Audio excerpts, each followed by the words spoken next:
Contact free! Close to the temple!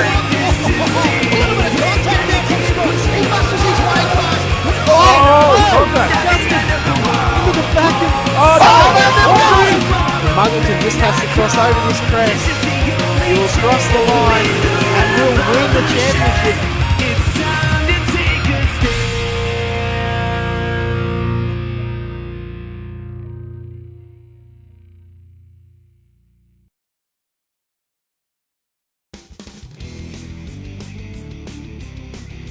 Hello and welcome to the V8 Supercars Americas series. I am Kane Kraft. Sorry for the late start here, guys. As everybody probably knows by now, I have been having some serious PC issues the last couple weeks, and this week, no different. I did reload everything over the last few days, and I have got it working. We'll see how it goes.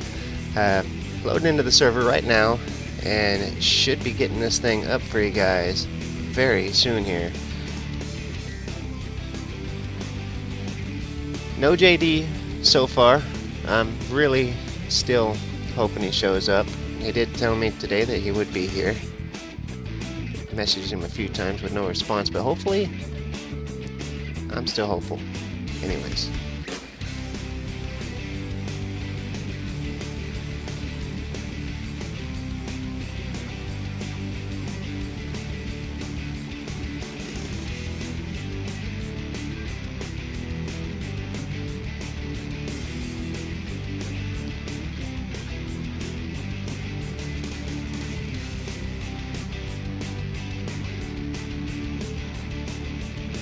Alright, should be getting ready to go live here. Let's see if I can switch cameras. We'll turn that off.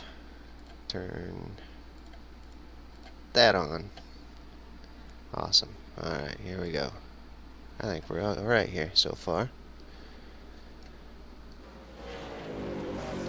Alright, we are at Bathurst. Already clear into lap 7, which... this is a 40-lap race here tonight, which is unbelievable. These guys have a serious endurance race here today. Looks like Bo Cubis is out in front.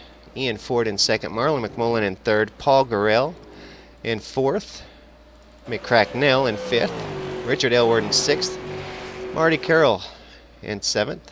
Rory Windrum in eighth. Chris D'Angelo in ninth. Phil Jones 10th, Jim Davey 11th, Bo Cattell back in 12th. Bo, a rough start here today so far.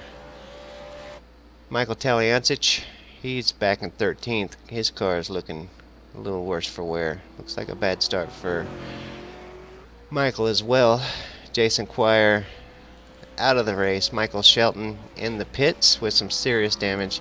Jason Hyde as well in the pits. So, looks like a pretty significant incident, or several, to start this thing off.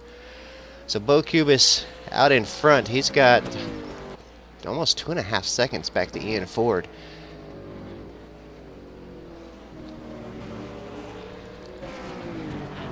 And then Ian's got 6.5 seconds back to Marlon McMullen. Marlon's got some pretty serious pressure from Paul Gurrell,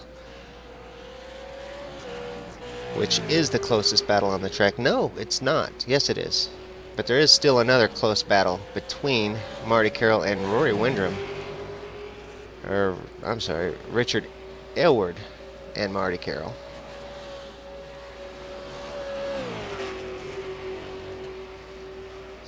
See Richard in a new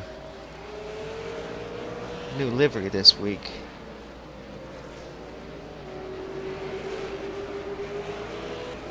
DIYsim.com.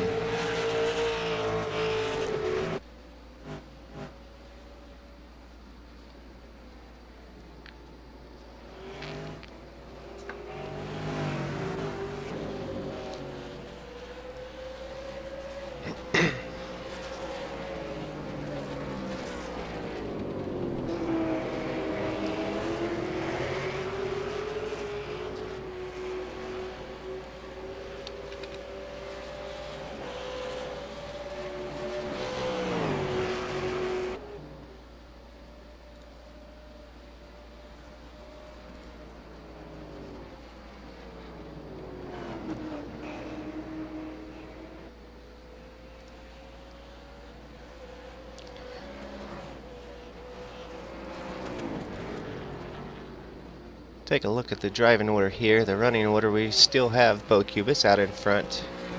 Ian Ford in second. Marlon McMullen in third.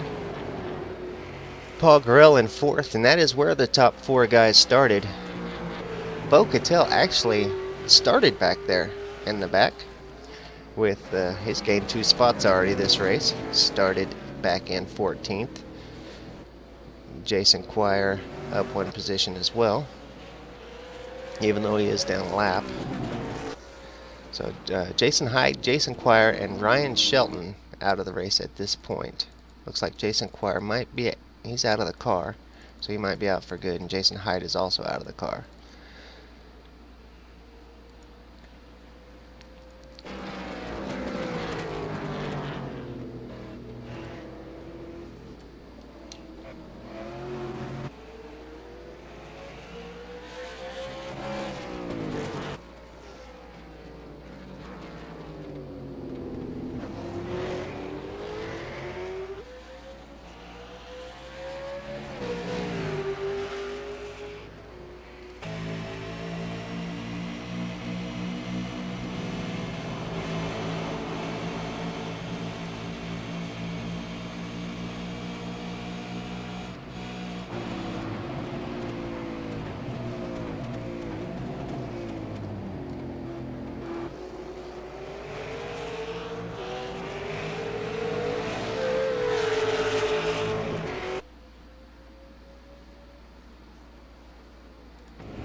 I haven't loaded a Teams file since I redid iRacing and everything, so a lot of the teams may be incorrect on here.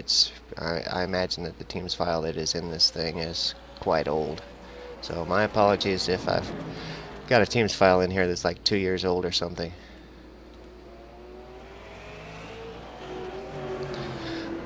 Bo Cattell back here in 12th. He's got his hands full with Jim Davey out in front. Bo Cattell, the winner here, I think 3 seasons in a row winning Bathurst. Struggled a little bit here last season. Now this season starting clear in the back, trying to make his way up through the field.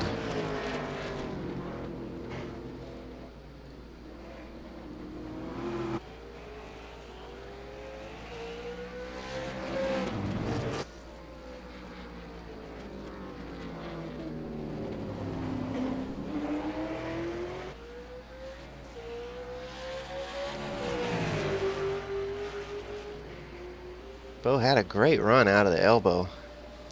Davey moved over to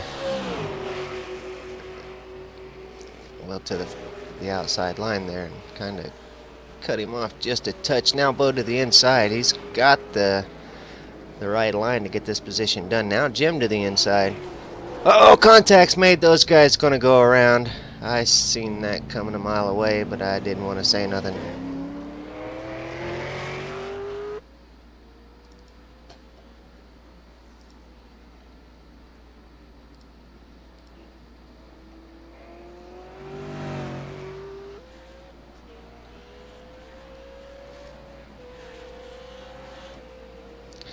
Check back up front with Bo Cubis.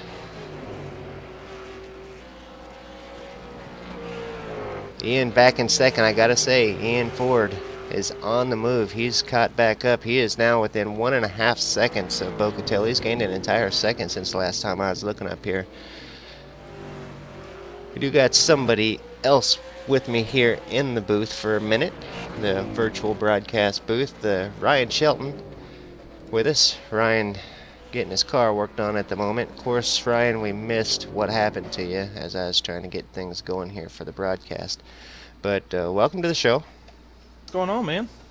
It's been a while. It has. We haven't heard from you in a long time. Things not going so well for you here at Bathurst. The car's looking kind of beat up. Yeah, it's my race is total. I definitely did not have the best of luck, and it's my race is over. I've got 13 minutes of repairs to do, so 4 laps down is not what I want to be. So I'll just go on and race the Scops race. I'll be with you tonight. Awesome. Well, I can definitely use the help tonight because missing JD tonight, I'm not quite sure what's happened with JD. It's quite possible that he's been the victim of Snow White's sleeping spell, I think. It's quite possible he didn't wake up from his nap. Yeah. But yeah, I mean, yeah, it's fun while I was out there. But both of my laps got 1x'd, so I was in the back with a couple of people I didn't really want to be in the back with, and bit me in the butt. Yeah, I see there's several people who has had a rough start here. And all about the same amount of laps down, so it's quite possible everybody was involved in the same little incident.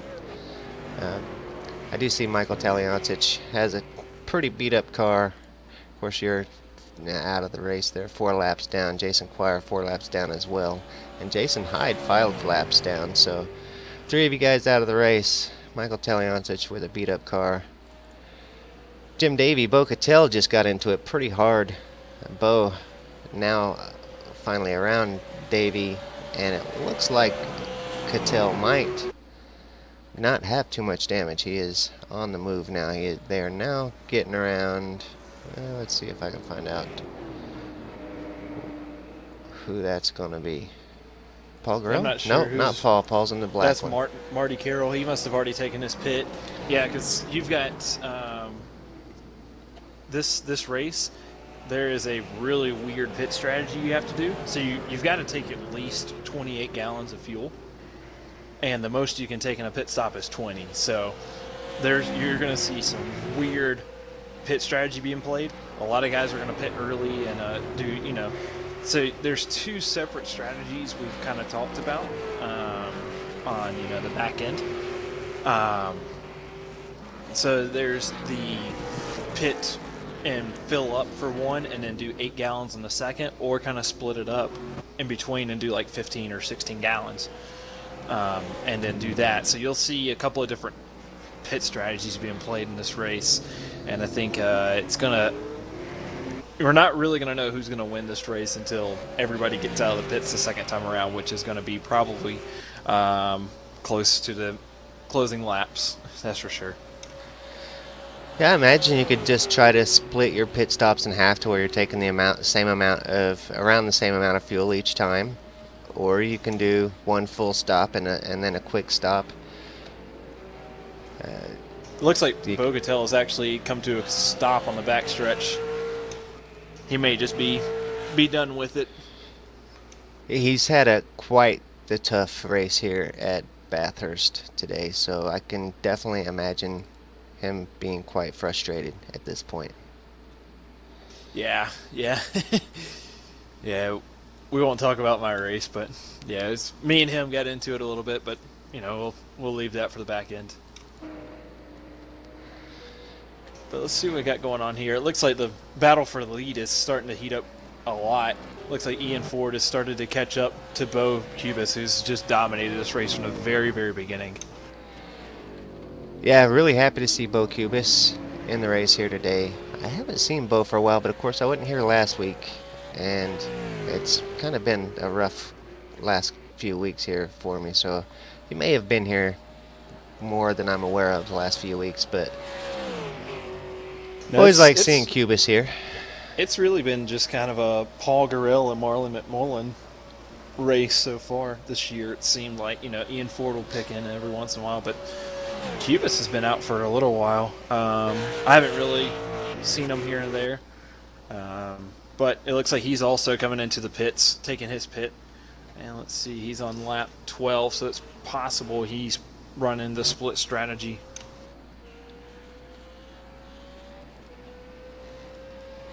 He'll come in and Ian Ford will take over that first place.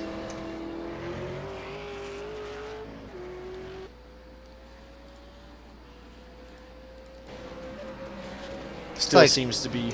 Paul Uh, Gurriel has gotten around Marlon McMullen, and yep. that's going to move him up into second place. Paul Gurriel has had a really good season.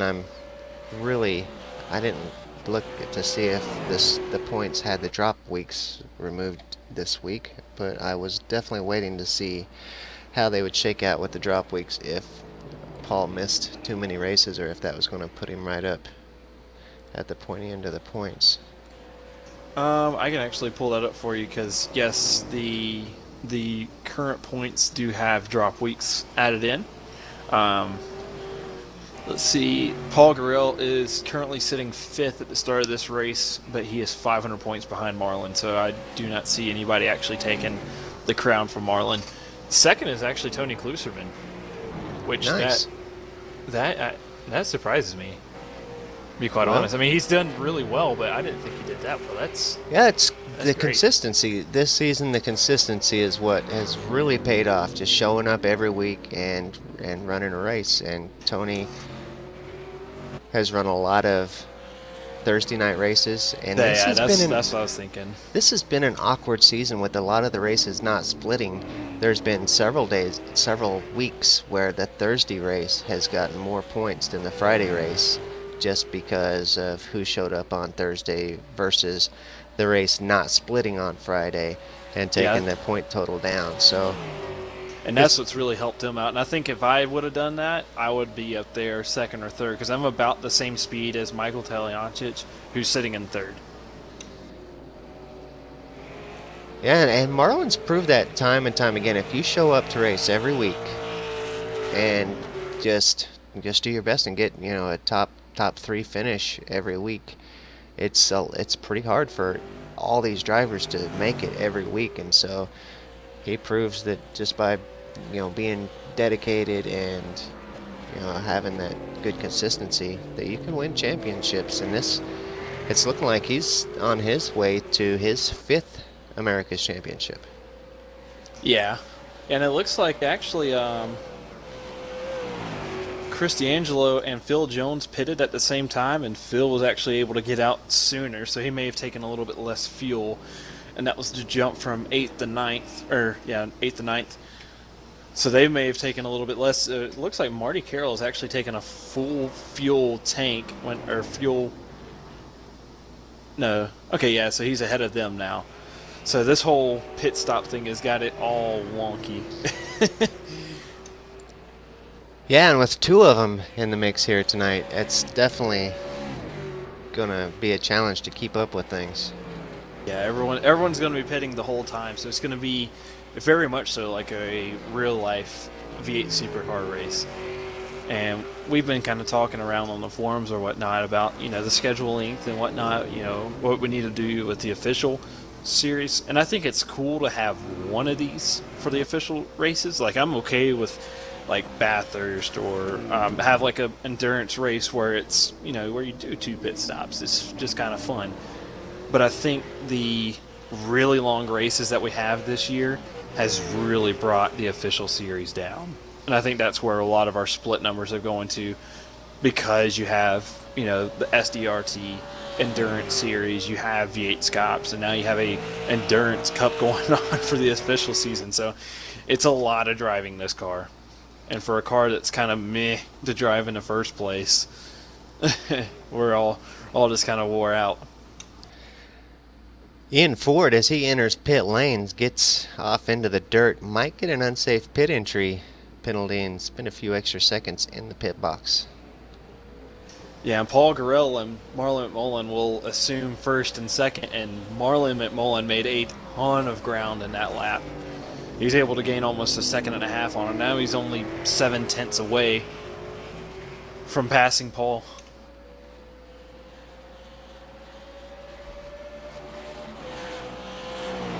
We'll see how this race shapes out, because it looks like, Bo Caboose, he's taken about 40 seconds of fuel also. So that may be his full stop. So it looks like the front runners are running their tanks empty, filling up, and then maybe short pitting the second time around. But if you do that, then that second pit you're still taking just enough gas to where it's the same amount of time as taking 4 tires.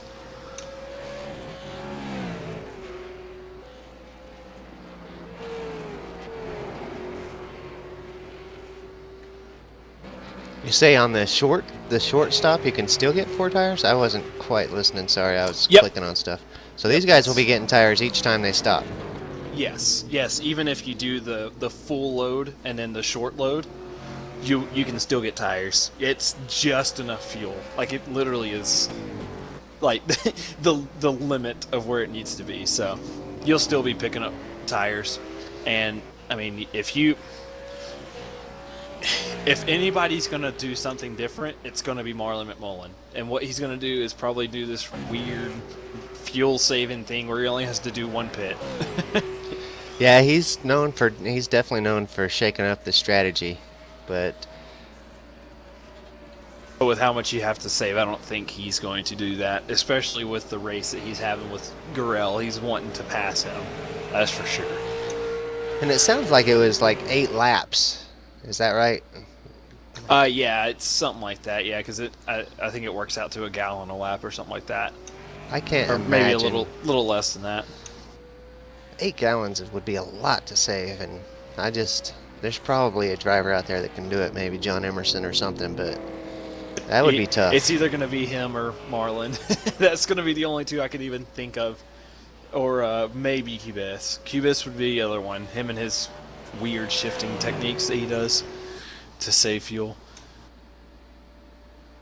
Yeah, another one that's always good on fuel, and he don't even try, is Ethan Griggold. Ethan, he is a left foot braker, or a right foot braker rather, because he uses the clutch and everything. So by pulling his foot off the throttle to use the brake all the time, and it takes that extra second to get over to the throttle, he's off throttle a lot more than a lot of the other drivers that are on the brake and the throttle at the same time.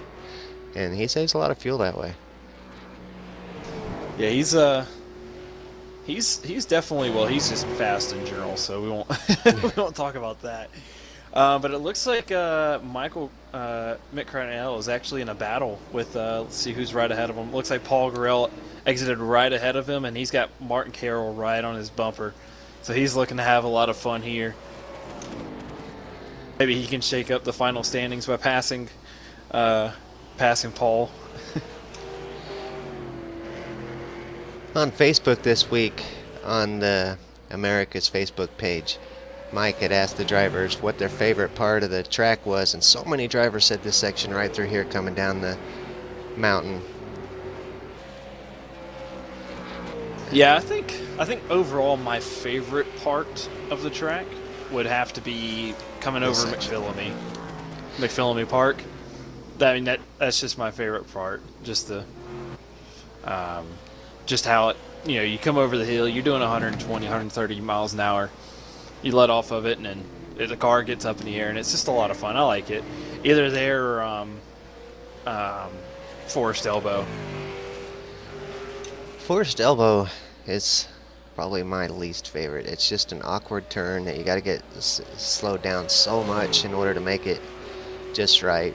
And if you don't get it right, you're bouncing off a wall. Either wall, the inside or the outside. If you mess it up too much one way, you're on the inside, and if you go through too fast, you're into the outside. That's a dangerous one. Yeah, and it's I think the fun in it is trying to get the car stopped and then getting it going back again. But I'm not this isn't my favorite track, even though V8 Supercars is where I've driven it. But I don't really, I'm not the biggest Bathurst fan, I should say. It's a tough track. It's a fast track, but 40 laps on this, and it's so long. 40 laps. That's just definitely has to have everybody a little worried this week, I guess. Yeah, and it looks like Marlon McMullen actually went into the pits, and he is now behind Crackers, and it is a fight back here because Marlon McMullen was behind Paul Gurrell. It looked like he took a little bit less fuel to try to step out in front of him, and that did not work. So now, he's trying. Oh, no, no, no, no. Don't do that. Whoa, that was close. Yeah, you don't want to. I know Marlon is ready to pass Crackers, but that is not a place to pass. Luckily, all these guys are much better than what I am, and they are for sure on their toes on that one. Marlon can do some brave moves and get them done. Luckily, he pulled out of that one, but he has a really good record for finishing races, and he has some great battles too. So it's, I don't know, you would think that having the battles that he has, that he would have some DNFs, a lot of DNFs on his record, but he don't. I can only think of one race that he didn't finish. Yeah, I remember that too, because that was like the one day I was like, yes, finally, I finished in front of Marlon. But no, it's a lot of fun to actually just kind of sit down and watch them. I think that's the most fun I have. Well, other than actually racing in the V8 Scop series, is watching the guys at top. Those guys are unbelievable, and that's the guys we're watching right now between Crackers and Gurrell and Marlon, especially. Marlon's up there racing for wins almost every week, and it's just a lot of fun to sit there and see how they attack the drivers, attack the track, figure out what moves they do, and it's for me, that's where the fun is in it. Yeah, I out there agree. and relearn It's it. I've enjoyed watching these guys. That's what brings me to the series, is watching these guys week after week racing. V8 Supercar especially, these guys tend to race a lot closer than in other cars, and these cars can take a beating and keep on going, and sometimes these things get so intense. And just watching how these top drivers get the job done sometimes is just amazing. Yeah, and especially I think we're going to be seeing a huge shift this weekend between the guys who are running the official series and then the guys who are running in the V8 Scop series, because V8 Scops is going to be running at Oron Park, which is probably the tightest track. Oh, Paul Gurrell made a huge mistake. He made a huge mistake. His car is damaged. Oh, he's going back quickly. He must have hit the wall there. Let's go back and take a look there at the Paul Gurrell incident and see exactly what happened to Paul.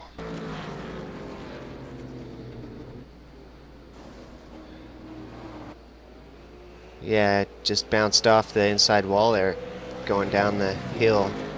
Looked like through the dipper. Just got a little close to the wall, maybe just after the dipper, but Yeah, it was the dipper itself. I guess he was just trying to attack it a little too hard. Had a little bit too much pressure from the other drivers, and now he's probably going to go in and pit and he probably has wheel damage and a meat bowl. he is definitely nursing some serious wheel damage, so he'll have to go in and get some repairs. Yep. Yeah, tough break for Paul.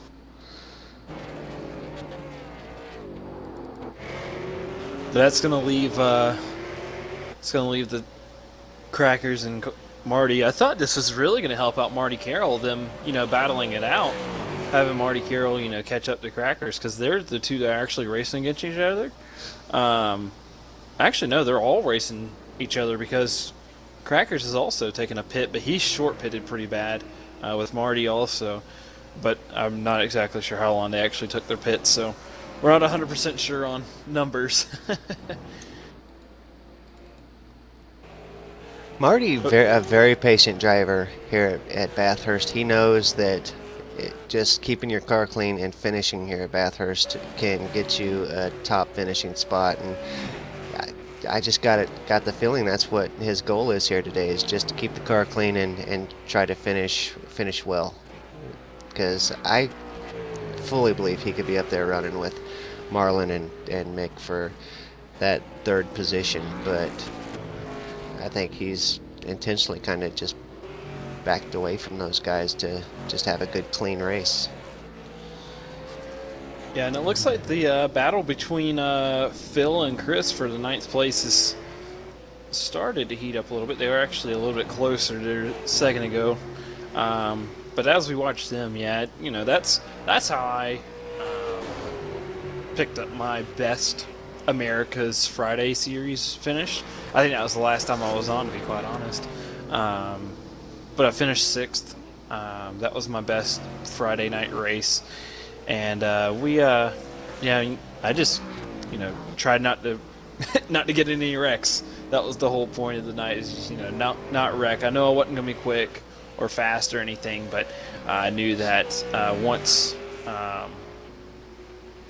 I finished, a lot of people will have problems, and I will be able to, capitalize on that and finish pretty well. And I ended up finishing sixth, so I was definitely happy about that. So I think that's kind of the thing with Bathurst, is finish first. don't try to win, just try to finish. The win will come to you. Yeah, I remember Marty telling me once that when it comes to Bathurst, you really have to race the track first and race the other drivers second.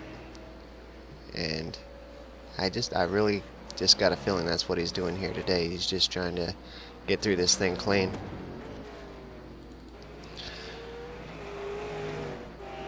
Nick Cracknell starting to pull away a little bit from Marlon McMullen. He's got well over a second now ahead of Marlon McMullen, and I know that sounds like a lot, but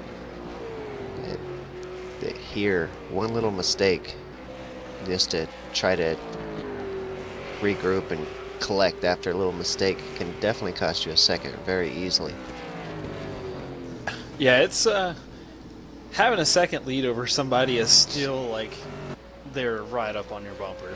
You may have a second, but that second, like you said, coming down a forced elbow like you see here, one, slip up and you don't get the corner right, and you're ended up, behind them coming down into the chase up here.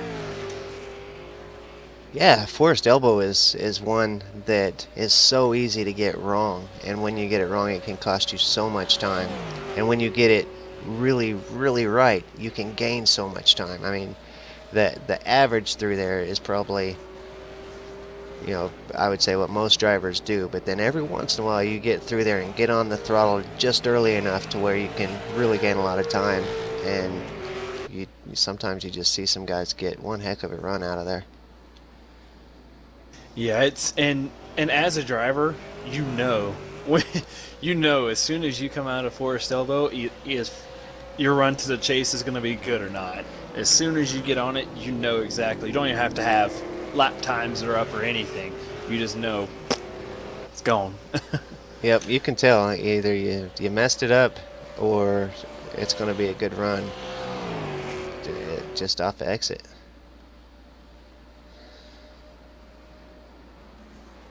The closest battle on the track right now is this battle with Chris D'Angelo and Phil Jones.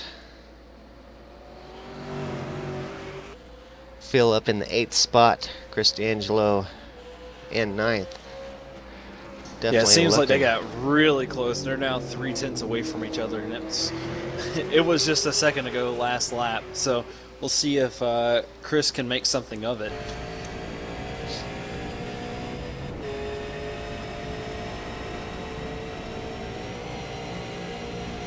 It looks, he's stays smart about it. He knows that this is still a long race. I mean, we're only on lap 21, so we're just now over halfway through this race. So I don't know. Yeah, you've got 20 more attempts at that pass. So he may try to do it in the pits though, because he took, I think, a little bit more fuel, or he may just made a mistake on the pit road, which allowed Phil to pass him, and he just hadn't been able to get around him since.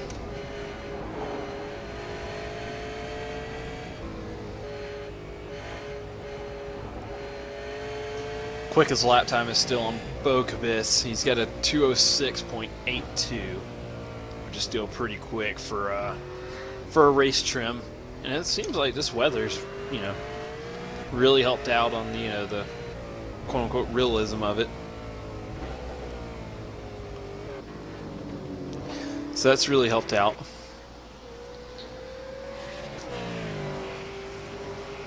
iRacing just has done a phenomenal job on the last couple releases. A couple little bugs have made their way in, but the graphics updates, and now this time we're getting some updates to the V8 Supercar, which is absolutely fantastic. They've been long overdue to a lot of people, and so there's a lot of excitement for this new build. Yeah, and I'm pretty excited. I wished it would have come out this week because Oron Park is a super bumpy track. So doing V8 Scops with this build, I'm not too excited about it. But it'll still be fun. Either way. But I think Scops is always fun. It is just always some amazing races. Yeah, that's for sure. I've had a lot of fun. I really hope Sunday we get do it again. Tough to get up at 3 o'clock in the morning to run it, but yep. Once you're up and around, and then come 7 o'clock in the morning when it's all over, to try to get wound down to catch a little nap, that's even tougher. Yeah, I think the 3 races that I've been a part of, I think I've done that where it's just I just stay up for the rest of the day. I'll take a nap about 2 or 3 o'clock in the afternoon. But yeah, I mean it's well worth it to wake up that early in the morning. It's well worth it. Almost missed it last week or at Spa. Almost missed the time, but it was I'm not sure a lot of people. There was a few people who saw it on the forums, but my last couple laps didn't make it on stream. But me and 2 other people, I forgot who it was. But we had a great race. We were 3 wide at Spa in a V8 Supercar, so that kind of tells you anything. Yeah, there was some great racing. Well, every round has produced some of the best racing in the V8 Supercar. This season has just been amazing. Yeah, it looks like back to this race. It looks like Crackers is really starting to pull away from Marlin. Marlin, coming down into that last corner there, he was locking up the tire. So it looks like Marlin's actually really trying to catch Crackers, and he just cannot do it.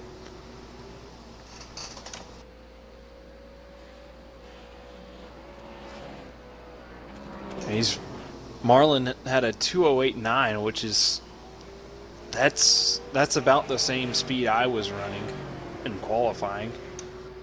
So he's either just not happy with the car, or he's just really just babying it, just trying to drive it home.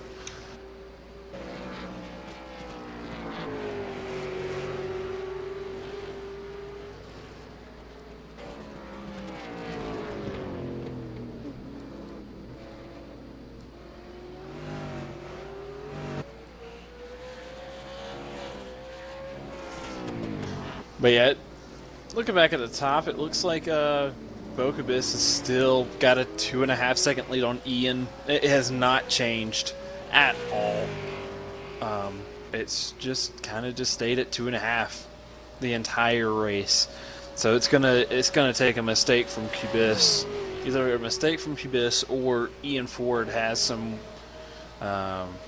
pit strategy up as it goes up to 3 seconds now. So half a second has been made, and we'll see if that continues to grow here.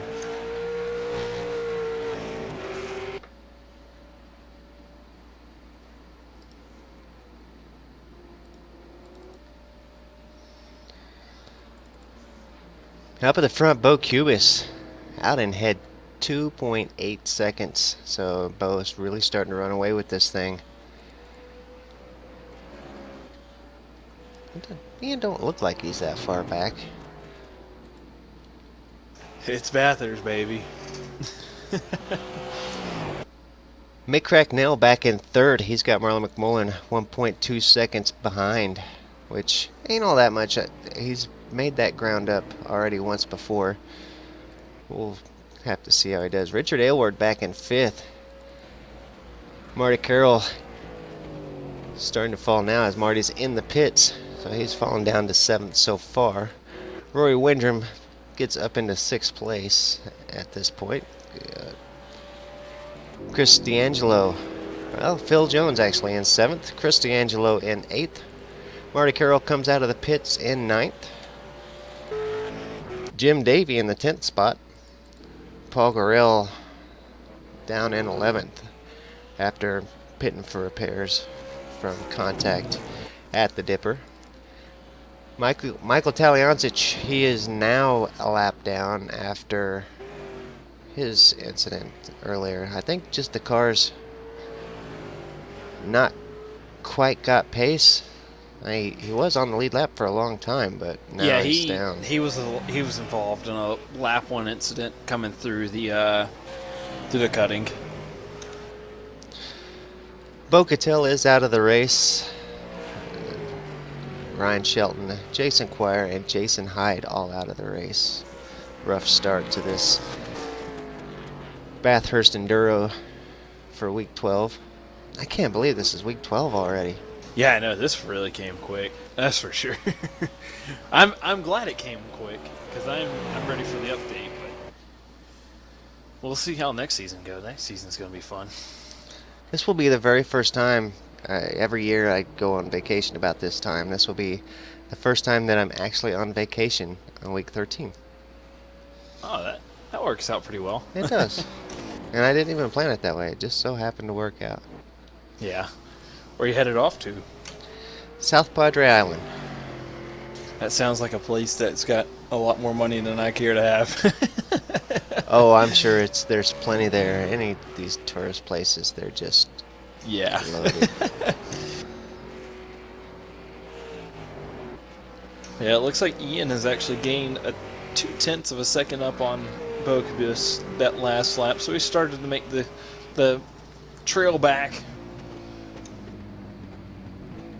As Marty Carroll, like as you said, he has made his final pit stop. Chris D'Angelo has made his final pit stop. He's actually starting to make it now. Let's see here. If anybody else negative. So it looks like so far Marty Carroll and Chris D'Angelo are the only two who have made both of their pit stops. So we'll keep an eye out on that and give y'all have an idea. These guys can really get 16 laps out of a tank of fuel. Yeah, you can. Well, on a full, if you have all 29 gallons, you can pretty much run I think you can run like 25, 26 laps. You can run an hour on a single tank of gas if it's full. Now you have fuel limited here, so they've only got 20 gallons. Ah, they got the limited tank. Okay, I gotcha. Yeah, so on the full 100% tank, you can run up to an hour, and have enough gas for the end. But we're limited to 20.7, so it's a little different, but it shakes things up. I should really pay attention to what races have the fuel limits and stuff like that. I'm sure that's pretty important information for the viewers to have. But Yeah. I've kind of been out of the swing of things this season with all these PC, especially the last half of this season, all these PC problems. I'm still not certain I've got it right, but it is working now, so I'm pretty happy. Yeah, it's working now, which we're all right with.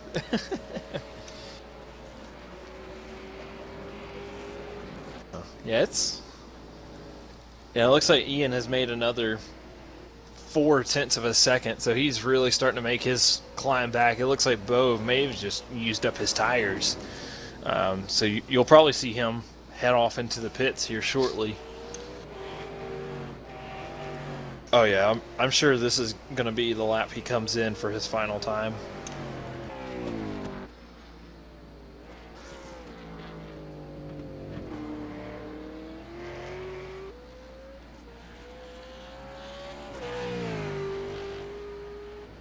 Phil Jones has made his final pit stop, so that whole little battle pack that was going around is now split up and will come back together here sooner than later. Well, with all these guys getting this final stop out of the way, now that's going to leave us with a good 13, 14 laps of battle, knowing who's where to go get to the end of this thing. Yep, and as I called it, Bo is in. He is. That was a scary entry. We'll have to see what happens. See if he sits around for a little bit longer than normal. Ian must have had something happen. Did he pit also? He pit. Yep. He got Okay. his pit stop out of the way. So he's done.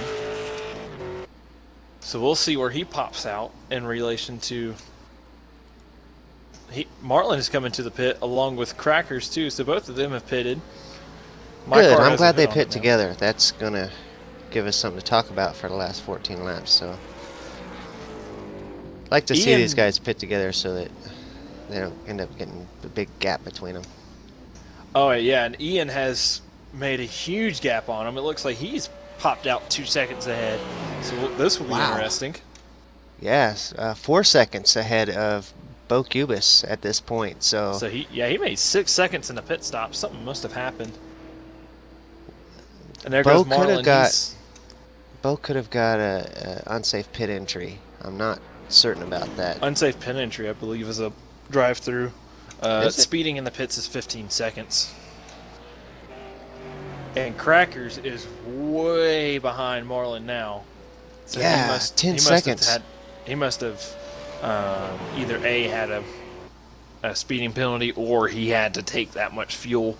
That fuel probably he had later on, or earlier on, and that's probably why Marlin wasn't, attacking him. He was just kind of rolling with the flow. But Crackers is now way ahead of Marlin or Marty Carroll. Also, it looks about the same, 10 seconds. Yeah, definitely. McCracknell has 8.3 seconds now on Marty Carroll back in 5th. So after this final pit stop, things getting a little spread out here. Ian Ford takes over the #1 spot with 4 seconds over Bo Cubis. Bo's starting to reel in a little bit of that, maybe a tenth. He's got it down to 3.9 now. Marlon McMullen 20 seconds back from Bo Cubis, and then Mick Cracknell 10 seconds back from there. Marty Carroll 9 seconds back from there. Rich Aylward is 5.2 seconds back from 5th place. Roy Windrum 26.5 back from 6th. Oh, then- Marlin has made a mistake. He is now. No, never mind. Scratch that. I was still in replay. Don't worry about what I just said.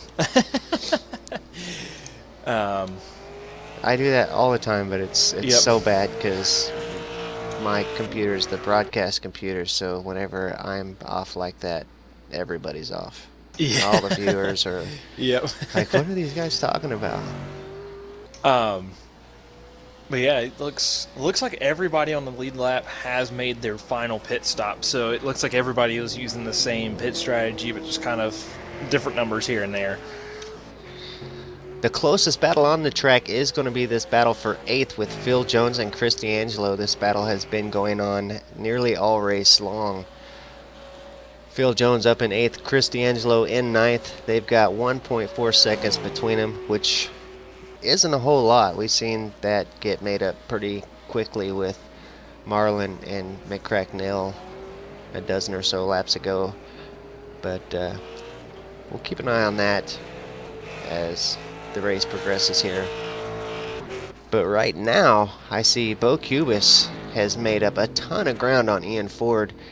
Bo has made up a full second. He is now he's down to 2.5. He's made up a second and a half on Ian Ford. I'm thinking Ian may have made a little mistake there, which cost him some time. I want to go back and take a look here. Oh yeah, it was the cutting. He almost ran straight into the wall at the cutting, and then coming up through the chicane at the top of the hill. I'm not sure what the name of that corner is, but he ran a little wide there too, and that's probably where he gained most of that second at. Yeah. Went back, he's coming down the mountain. That's not quite enough.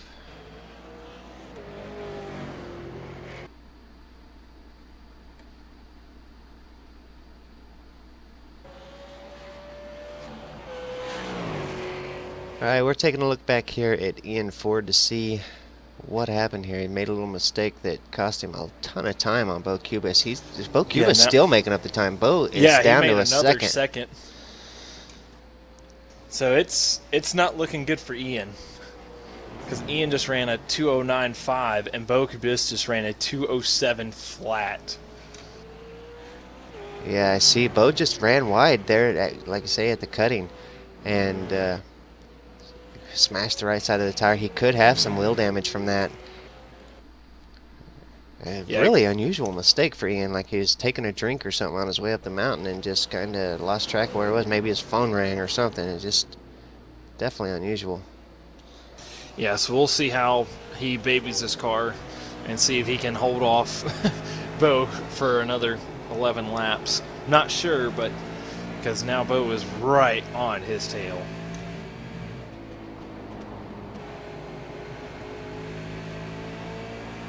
You can make your car pretty wide at Bathurst, that's for sure.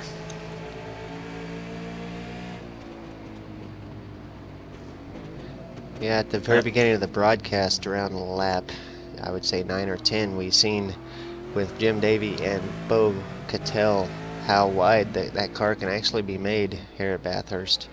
Yeah, like it's 3 laps worth. Yeah, it's crazy. It looks like Bo's going to try to probably... Oh, yeah, it looks like Ian's got some damage, so he's just kind of let him go.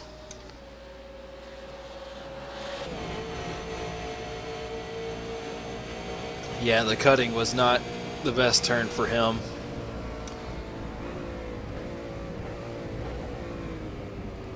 But we'll see if Ian can actually stay with him. I'm not sure now that he's around him. This may be maybe it for the Holden, the Yari Holden.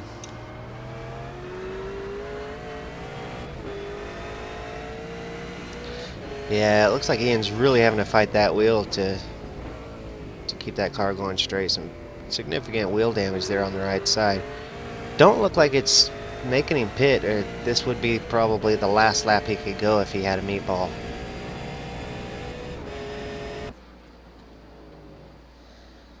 Yeah, I would assume that. Let me check and see what we got here. Oh yeah, that car has got some serious wheel damage. Well, I wouldn't say meatball wheel damage, but just enough to where the car is just not going to drive how he wants it to. Yeah, you can see him having to hold the car to the right going down the straight, hold the wheel just a little bit to the right. It's not drastic. He'll probably be okay there in second, but it's enough to where he's not going to be able to hold off Bo Cubis, of course. Ooh, and that's what happens as soon as you get that damage on the car just does not drive really well. Coming over the hill there, going down into Great, the car was not acting how he was wanting it to. And it was just getting loose on him.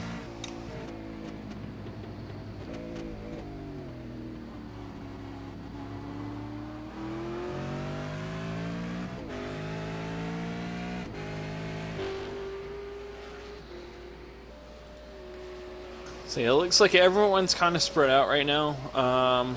Phil Jones and Chris D'Angelo's still the closest battle on the track, and they're still just going really at it. And they're actually catching Rory Windrum, so this may actually run into a three-way battle for 7th place here shortly. Yeah, Phil Jones just 3 seconds away from 8th place, or from 7th place rather, Rory Windrum. So you're right.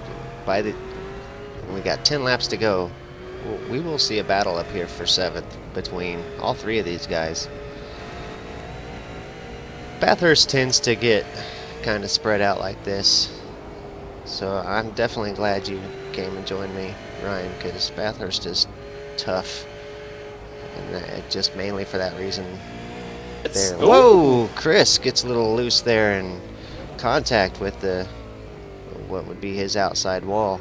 Yeah, that was not fun for him. I can tell you right now as a driver, that's a brown pants moment.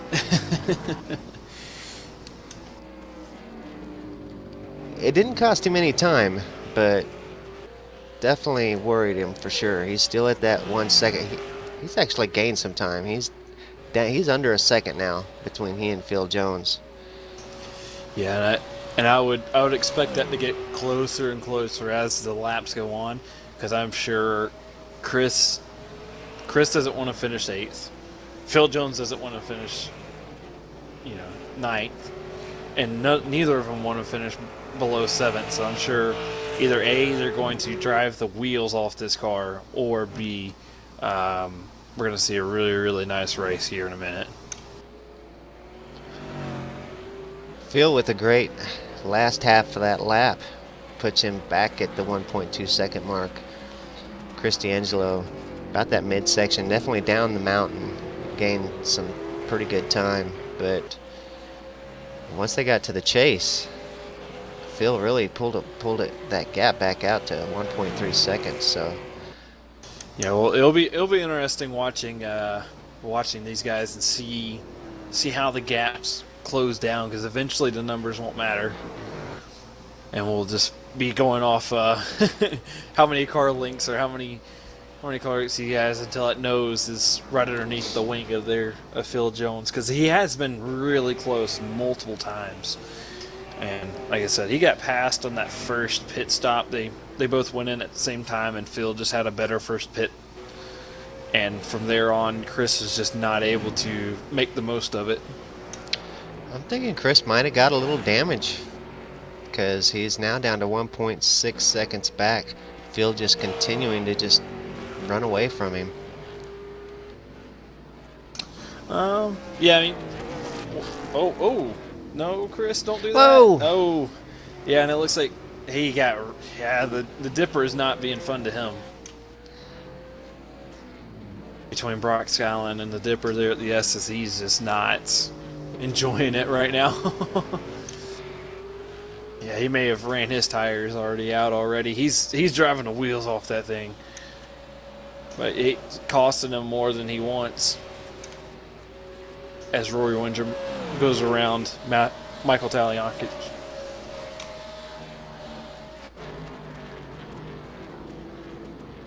Or Talajank, as I like to call him.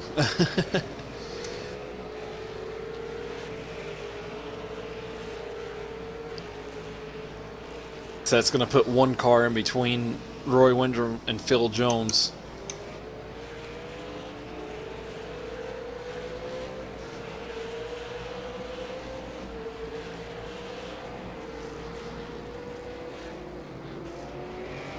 It's still 3 seconds in between Roy and Phil, and then between Phil and Chris, you still got another 2.5 seconds. So we'll see how this one plays out as we look to only have 9 laps remaining.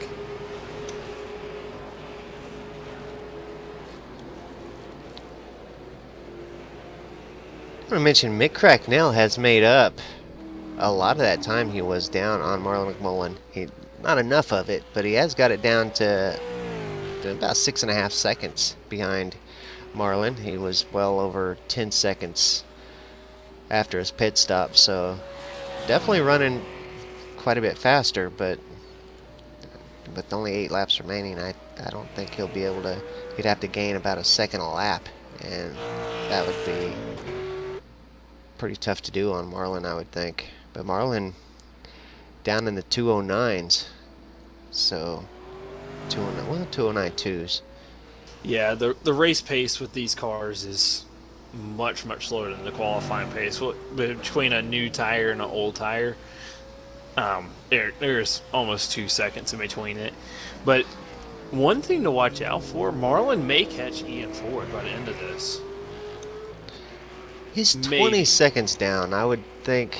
Well, Ian Ford still running 209s. That last lap. Ian still running 209.8s, and Marlon down to 209.2s. That's about half a second a lap. Yeah, and so maybe. I'll bet there's laps where he does better, though. He might have just had a. Yeah, this last lap, Marlon was down in 208.4, so that is a second and a half.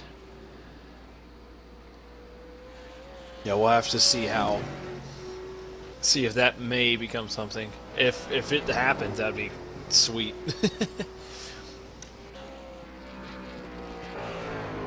And it looks like Roy Jones is actually fallen back into Phil Jones, I should say. Roy Jones. Phil Jones is actually caught up to Roy Windrum. He's only a second behind him now. So we may actually have something for 7th here.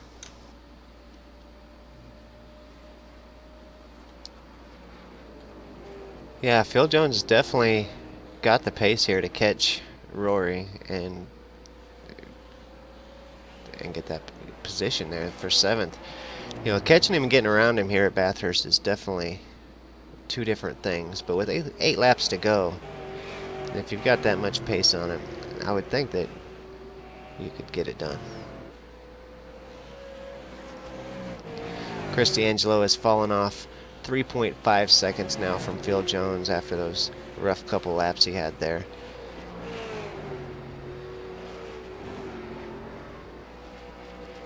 Yeah, Chris, in all actuality, it looks like Roy Windrum has made the step back because Chris D'Angelo is still only 4 seconds behind after everything he's gone through, and Phil Jones is right on him, and he is really wanting to get past him.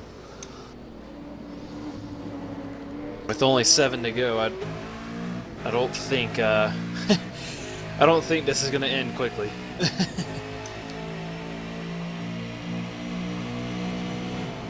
Oh, he's going for the pass at the chase. Will he complete it? They're going to go side by side. No. Phil Jones stopped better. Stuck it out behind him. We'll wait for another pass. What I love about these guys, and the V8 Supercar drivers in general, is these guys love to race. You just don't see it very often where the 8th place guy catches the 7th place guy, and the 7th place guy's like, oh, he's faster, I'll just pull over and let him go. 7 laps to go. You know, these guys, they come to race, and that's what we're going to see. Even for 7th, 8th place, he's going to make him work for it. Yeah, and that's been one of the things that really attracted me to this series, because these guys, you know, they'll race for a piece of paper. You know, they'll do a 2-hour race for, you know, a piece of notebook paper that has, you know, thanks on it. But they'll race just like they're racing for $1 million. You know, it'll be for 27th place or whatever. And that's, you know, that's one of the best things about this series is that they do that. And it's a lot of fun to race and stuff like that.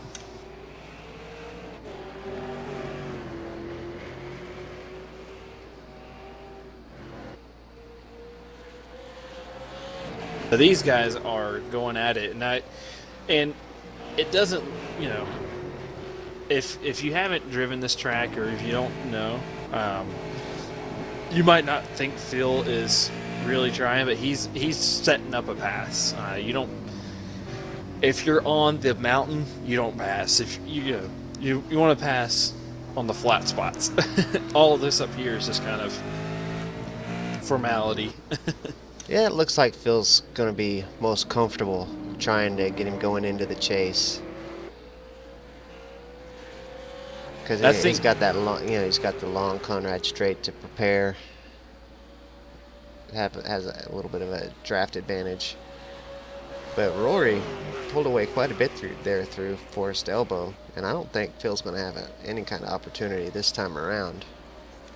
Yeah, he may wait to try for even turn 2 over at Griffin's Bend.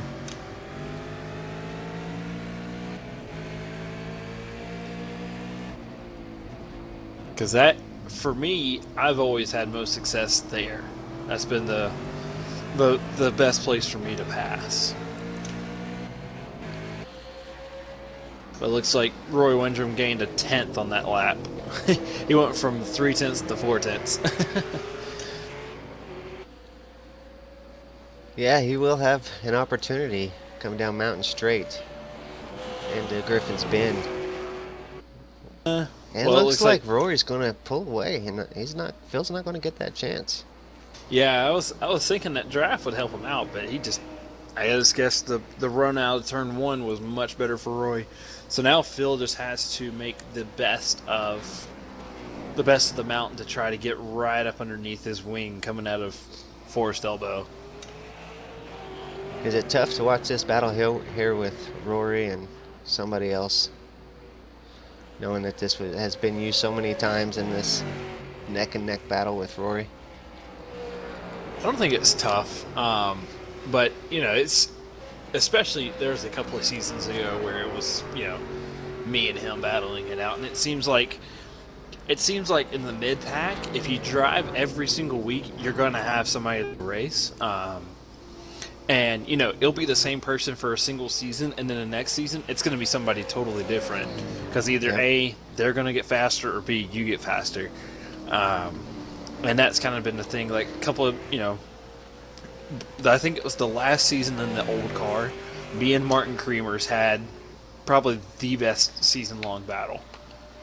And it was a lot of fun. It was by far my most favorite season, because it seemed like every single race, me and him just went at it.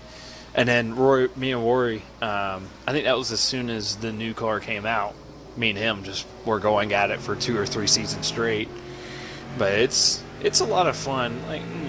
Like you said earlier, it's just fun to show up and know that you're going to have a chance to create a pass. Because, in GT3 or any other series, to be quite honest, you don't have chances to create a pass. You have to, you just got to be faster than the guy and run up on them pretty quickly, and they just let you by. Here, we all race against each other all the time, so we know, we know who to avoid, who to race hard, and who, you don't want to, get into the back of.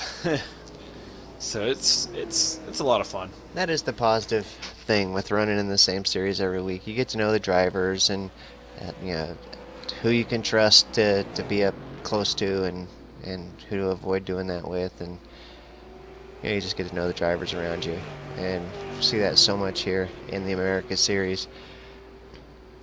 America Series has really dropped off this season, I think in part from the schedule, but now that the V8 Cup season is in full swing, I think a lot of the drivers concentrating on that, which has been a good thing. It's been V8 Cups has definitely been a great series this year, but I would like to see some more participation in the series. My favorite season 1 of last year, was just amazing. I'm trying to think. Yeah, that was. I'll have to go back and look and see what happened for me during that season, figure out what happened. But I'm sure, was that like the first season that showed up? I think that was I think that was one of your first seasons where we seen you a lot up in the top split. But we had so many drivers that season, like 2 and 3 splits every week, and yeah, and I think that was when the V8 Supercar was last updated, and I think that's going to happen again as soon as the new, updated version. I don't want it to get easier to drive, but I want it to be more approachable, and I want it to be more consistent. I think if we can get both of those things, it'll be great. And I think the season's really, next season's going to pick up a lot. And with 4 laps to go, it looks like Rory Windrum is starting to peel away. He's gained about a 10th every lap on Phil Jones here. So I don't know if Phil just ran out of speed, or if we just don't have anything to watch, or if Rory just started to pick up. Paul Gorell just got around Jim Davey for. Where is Paul? Oh, there he is in 9th. So those guys, hard battle for the last lap.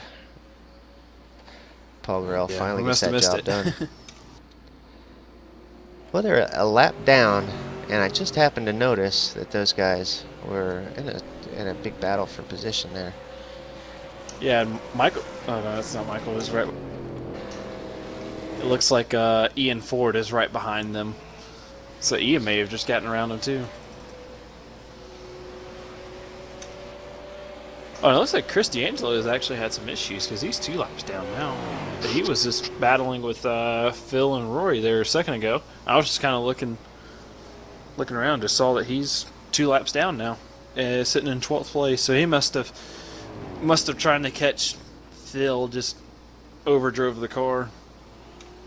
Yeah, I'm not showing a Oh wait, that's not pit stops. Yeah, 2 pit stops since the last time my overlays crashed, so I think he has had to make an extra pit stop. Oh, and some more trouble there for Chris as he's just made some contact with the wall. He'll exit out. It looks and go like to the he's pits. I it think looks he like was he's clear gonna be there. done with it. I think he went in and exited. I think he's seen these cars coming and thought that he might be in the way there, so he exited back to the pits. That's going to cost him a little time, but he is 2 laps down, so he probably did the safest thing. Phil Jones now within half a second again of Rory Windrum. 3 laps to go. Phil kind of took a little break, maybe let his tires cool down just a little bit. Now he's back up here, putting some pretty good pressure on Rory.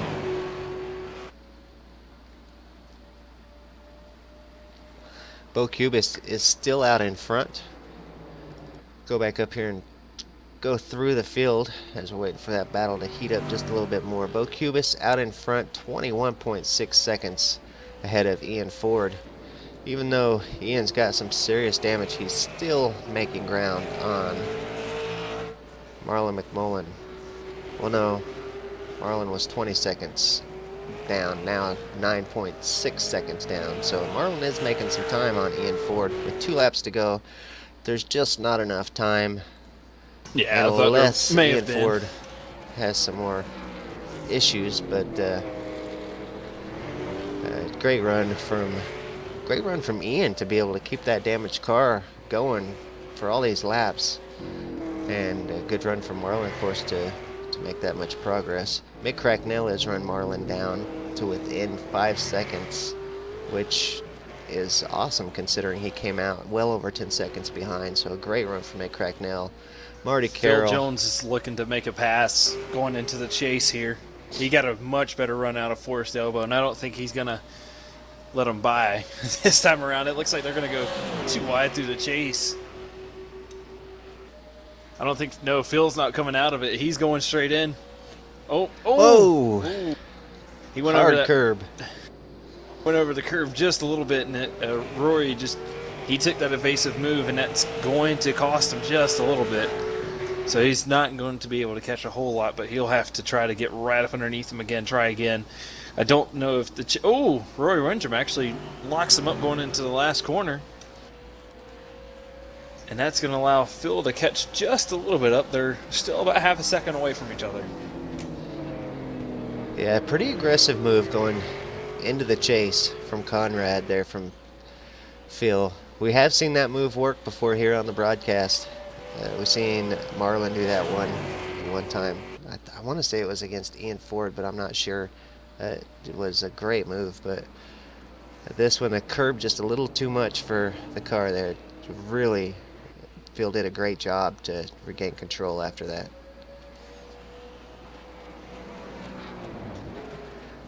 Yeah, Bo Cabus, he comes across the line for the white flag, but Phil Jones, he is driving the wheels off that car right now. Both of them they're both, the rear ends are hanging out, and they're just driving it dirt track style. Rory doing a great job keeping his patience and just keeping his focus, even though Phil putting such pressure on him. Here at Bathurst, it can really be hard to keep your focus like that. I would have done let him by. I've been like, okay, go ahead and take it. I'm having enough trouble on this track as it is. But Rory having a great race here today. Yeah, it's real fun to watch from on this side. It's a lot of fun to watch. See these guys go at it and see how they're reacting to each other's little ticks at each other. But they're only going to have one more time through the chase here. This is going to be 2 laps to go, and then once they go right around, we'll see if Phil Jones can just make up all that ground as he almost makes it up through the entire chase there.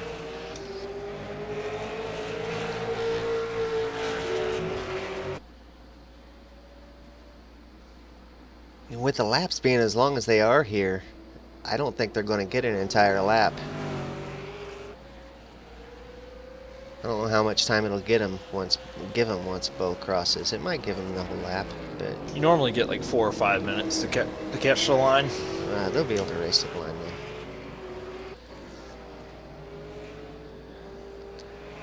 though. Eyes on the leader here. 40 laps here at Bathurst. A fantastic drive from Bo Cubis. Out in front nearly the whole time. Ian Ford did get a little stint there in the lead. Oh, there he goes. Good old SVG style. But Bo will come across the line as the winner.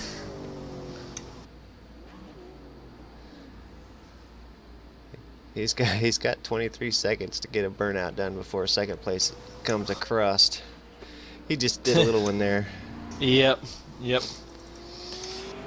Ian Ford will come across the line in second place, bringing that mangled car back home.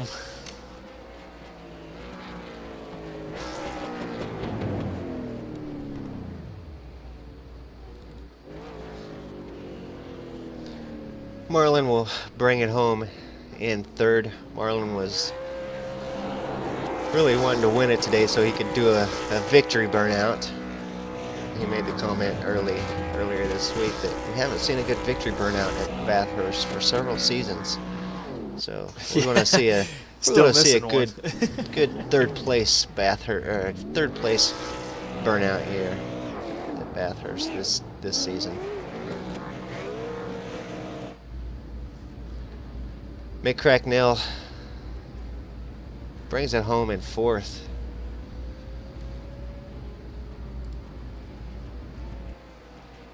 It doesn't look like Phil is going to get it done. So it looks like he will... Well, actually, he's got one more turn to go. Can he... Oh, he's going for it. He's going for the inside. No, Rory's going to give him the room. Away. Oh, my gosh. Can Phil do it? No. Oh, Rory just has the run out of the corner, and he will just beat him out. He hit the brakes. I don't know if... He might have gave it to... He gave it to Phil. I think Phil got it because Rory hit the brakes right there at the last second. Yeah, he beat him out by 1/10 of a second. Well, Rory Windrum beats him out by 1/10 of a second.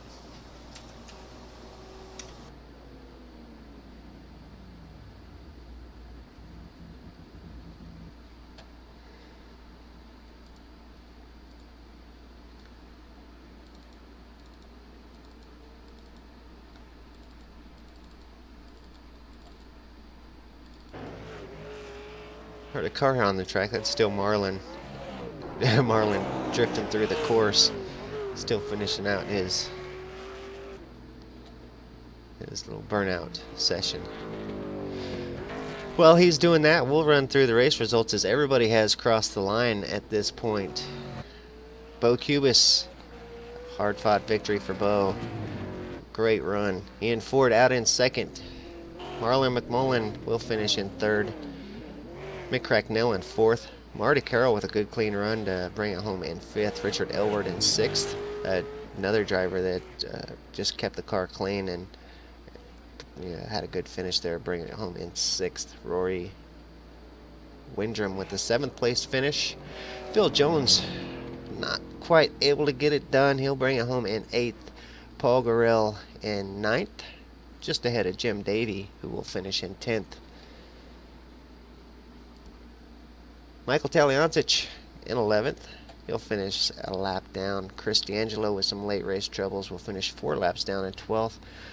Bo Cattell exited early on with a 13th place finish. Jason Quire 14th. Ryan Shelton out early on as well.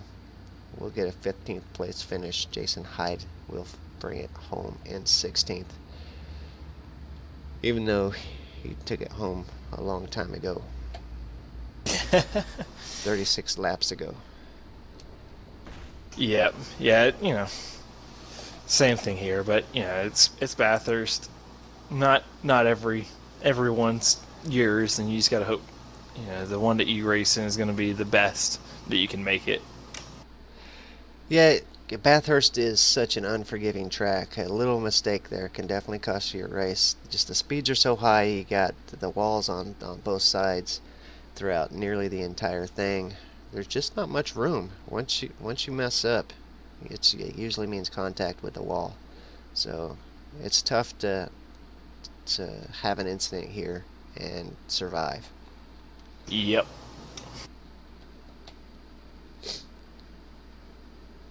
Do want to take just a second to thank everybody from coming and watching with us tonight. Not on iRacing Live this week, as I wasn't for sure that I was going to get my PC going to have the broadcast, so I didn't submit it to the iRacing guys.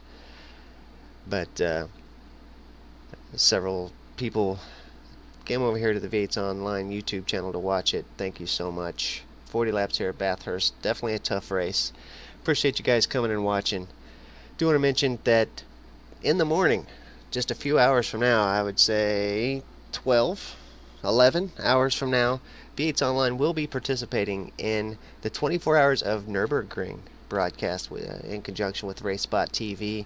We will be doing the first 6 hours of the show, and so you'll want to tune into RaceSpot in the morning to watch some of the 24 Hours of Nürburgring. I'll probably be there for a good portion of it. Scotty will be there. Maybe I want to say Sam Sutton might be there, but I'm not sure about that. So several of us V8's Online guys will be calling that first 6 hours of the 24-hour race. So join us in the morning as we call that Nürburgring, 24 Hours at Nürburgring. But Yeah, I was hoping to race in it, but those plans went through. that'd be tough, racing Scops and the 24-hour race and the Yeah, Americans race. yeah, and that's mostly why.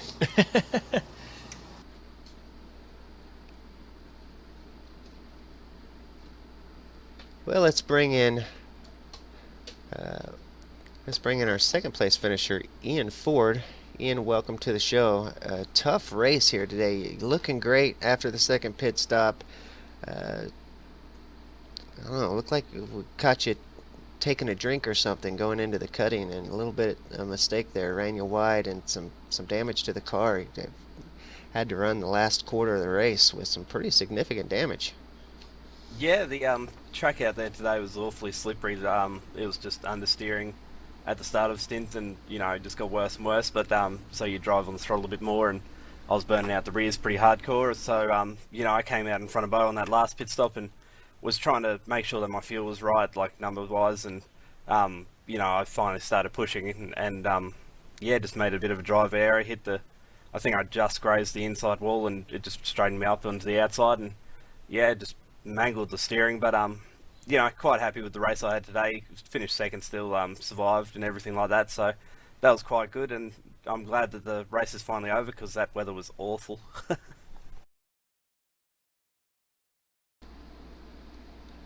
Well, a good season for Yeah, you I mean, overall. yeah, I was racing with you there for the first couple of laps. It was definitely pretty slippery, especially on the first couple of laps. As soon as you got out there. But how bad was that damage? I know it took you out of the race there, but how bad was it to actually cope with that damage? It was pretty easy to cope with it along the straights, as it was pretty much like holding the steering wheel straight was still doing the job. But into braking in places like that, I actually had to straighten up the wheel, which would actually turn the car left into braking to make sure the rear didn't step out, and then I'd have to turn in even further on the right-handers to actually make sure that I got into the corner. So it was killing my pace and scrubbing off a lot of speed. But pretty much as soon as I realised how bad it was, Bo was catching up, and I pretty much just waved him by because there was no point me really trying to struggle along for 14 odd laps in front of him and possibly take us both out. So took the easy choice and just chilled out and took second place. But it was extremely difficult at times, and I'm glad that I didn't. It wasn't real serious race, if that makes any sense. Like I didn't have to push Yeah, for yeah. a place or anything like that, so I could actually, back it down and run like 9/10 instead of flat out. Otherwise, it would have been just a nightmare. Would have been sliding into the walls up the top, no doubt. Yeah, it's definitely scary to watch y'all, especially at the end, because I thought Marlon may have a little bit of a pace on you there at the end to catch you. But what was the fuel strategy you used during this race? Because I know you had a couple of different options. I was going to pit in bit early, and then separate the last two into equal stints, but there was no real gap for me to go back into when I looked at the standings sheet. So like I just stayed out, and Bo actually got the undercut on the first pit stop. So I basically just stayed out a little bit longer, made sure I had a bit fresher tyres and take a bit more fuel, and then I had the shorter pit stop at the end there, so that all sort of played out. But other than that, I don't know. I think it might be just easier just to try and half each the pit stops, but or like go in like equal stints. But yeah, don't really know what's going to work. I think I might experiment with a fuel saver either tomorrow night or Monday, like the early race on Monday, because I think you can fuel save it just, but it's going to be a bit of a task. But I'll give it a try. Yeah, that's what me and Kane were talking about towards the middle of the race. If anybody was going to try it, it was either going to be like you or Marlin or maybe even John Emerson if he, decided to race again. One of y'all would try to save it. And how much do you have to actually save it? It's what, 8 gallons or something like that? Yeah, 24 liters or something silly, but like that's just basically you just have to extend it a couple of laps, and then the last stint will be pretty easy because you come out and you've only got like 19 point whatever laps left of racing, so you've just got to make sure you pass that halfway point. But yeah, I did question fuel saving a few times in the early stint when I had a fair bit of understeer in the car, so like I was wondering whether I could make it, like how much I needed, all that sort of thing. I got that worked out, but when Bo pitted, I saw pretty much like how fast he was starting to catch up on the relative, so it sort of made me go, okay, I'm not going to even try and risk it. I'll just follow suit and see what happens. Yeah, well, it's a lot of fun to watch, especially you and the other guys, especially in the front. My race got cut a little short, so I decided to hop in with Kane here, and it was fun to watch y'all on the back end of this. I thought y'all would have a bit more of a battle between you and Bo, because that second pit stop, that was pretty killer that you had made 6 seconds over Bo, and I thought that would really get to him and catch up, but it happens. Bathurst happens, and good finish, second place with a broken car essentially. It's quite the accomplishment. Yeah, that's it. That's the joys of racing around here. There's no real place to hide if you make a little error in judgment, like I did, just turning in early, tapping the wall, bouncing it out, and like to even survive hitting a wall around here is pretty amazing. Let alone having enough pace to hold position. So I'm quite stoked with how the car went, and hopefully the MPMS Commodore can come back next season and challenge a bit more. I should have a bit more spare time next season, so fingers crossed. And I'm really looking forward to the update they bring into the car. It sounds absolutely awesome. Yeah, yeah. I think at this point we all are looking forward to it. But final point, Scops, how you looking? Pretty good. Focus is just a bit off there, just for the fact that there's so many other things. Like we're trying to get the Blancpain boys up the front of the field, or like a bit closer to the front of the field. So we're trying to test different bits and pieces on our Mercedes, and everyone's starting to go back towards like the McLaren F1, trying to get back into open wheelers, that sort of thing. So I'm just having fun jumping around car to car. So I've done probably about 20 laps around Oran Park for Scops, and that'll be pretty much it until we get the proper weather on Sunday night. And I think we should have a fair chance around Oran Park. I think we finished like 4th there last time we were there, so fingers crossed we can back that up, or if not, just gain some solid points and try and stay up at the top of the standings. Yeah, man. Well, hope to see you on track, and we'll see you then. Thank you. Thanks, Ian. Let's bring in our race leader, Bo Cubis. Bo, had a fantastic race out in front, nearly the entire thing. Ian got up there for just a little bit, but Bo brings it home in the number 1 spot. Bo, welcome to the post-race show. Great run out there today. Yeah, it wasn't bad. How are you, Kane? Ryan? What's going on? Yeah, just thought I'd do a 40 laps of Bathurst. What else is there to do on a rainy day? Well, 40 laps at Bathurst definitely gave you something to do for quite a while, and you definitely did it in good form, bringing it home in the number 1 spot, which is definitely hard to do here at Bathurst, but you made it look easy. Yeah, Ian sort of made it easy in the end, hitting the wall and damaging his car, but up until that point, it was looking like it was shaping up to be a good battle, but yeah. He got past me in the pits, so I took 10 litres more fuel than I really needed to in the end. And he had a 3 or 4 second gap, but then he slapped the wall and, yeah, pretty much let me past. And after that, it's pretty hard to sort of stay focused when you're out front and you got no one pushing you, so yeah, it turns boring fairly quick. Yeah, and that's the issue I've had with Bathurst. As soon as you don't have anybody around you, it's kind of just, you're just making laps. But yeah, we really thought that there at the end, as soon as y'all came out of the pits, as Ian came out of the pits, and he was much further ahead of you, I was really wondering, A, what happened to you, and B, what the end of the race was going to happen, because there at the that little middle stint, y'all were just staying 2.5 seconds away from each other, and it was going to be interesting after the pits. But you said, what was the fuel numbers for you? In the end, I finished the race with 10 litres in the tank, 10.4 litres after taking 2 lots of 50. So I didn't factor in the heat and the loss of grip and and using less throttle in those hot conditions. Just obviously use less fuel. So in the end, I got the fuel burn down to below 4.2 per lap, which leaves me with 10 litres in the tank.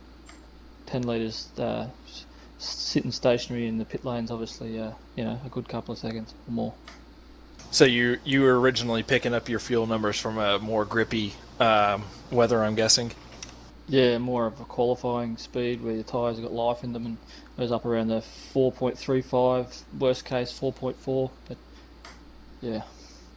All right, yeah. That's sort of the thing. I just wait for, as I get into the race, that's when I figure out my fuel numbers.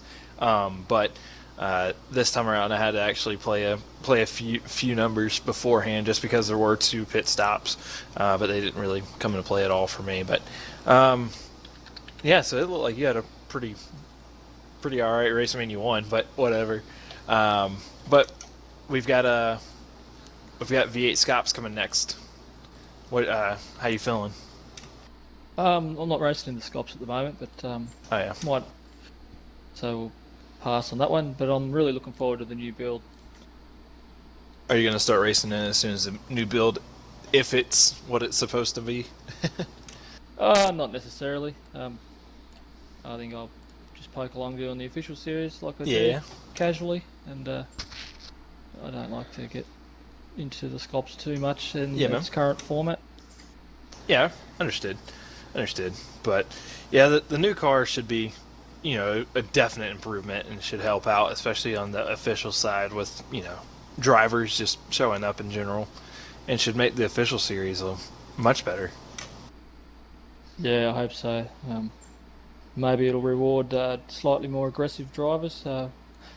With the supposedly the tyre's going to come on slightly higher in its temperature range, and that might even lend itself to setups with higher cambers, more like the real life cars.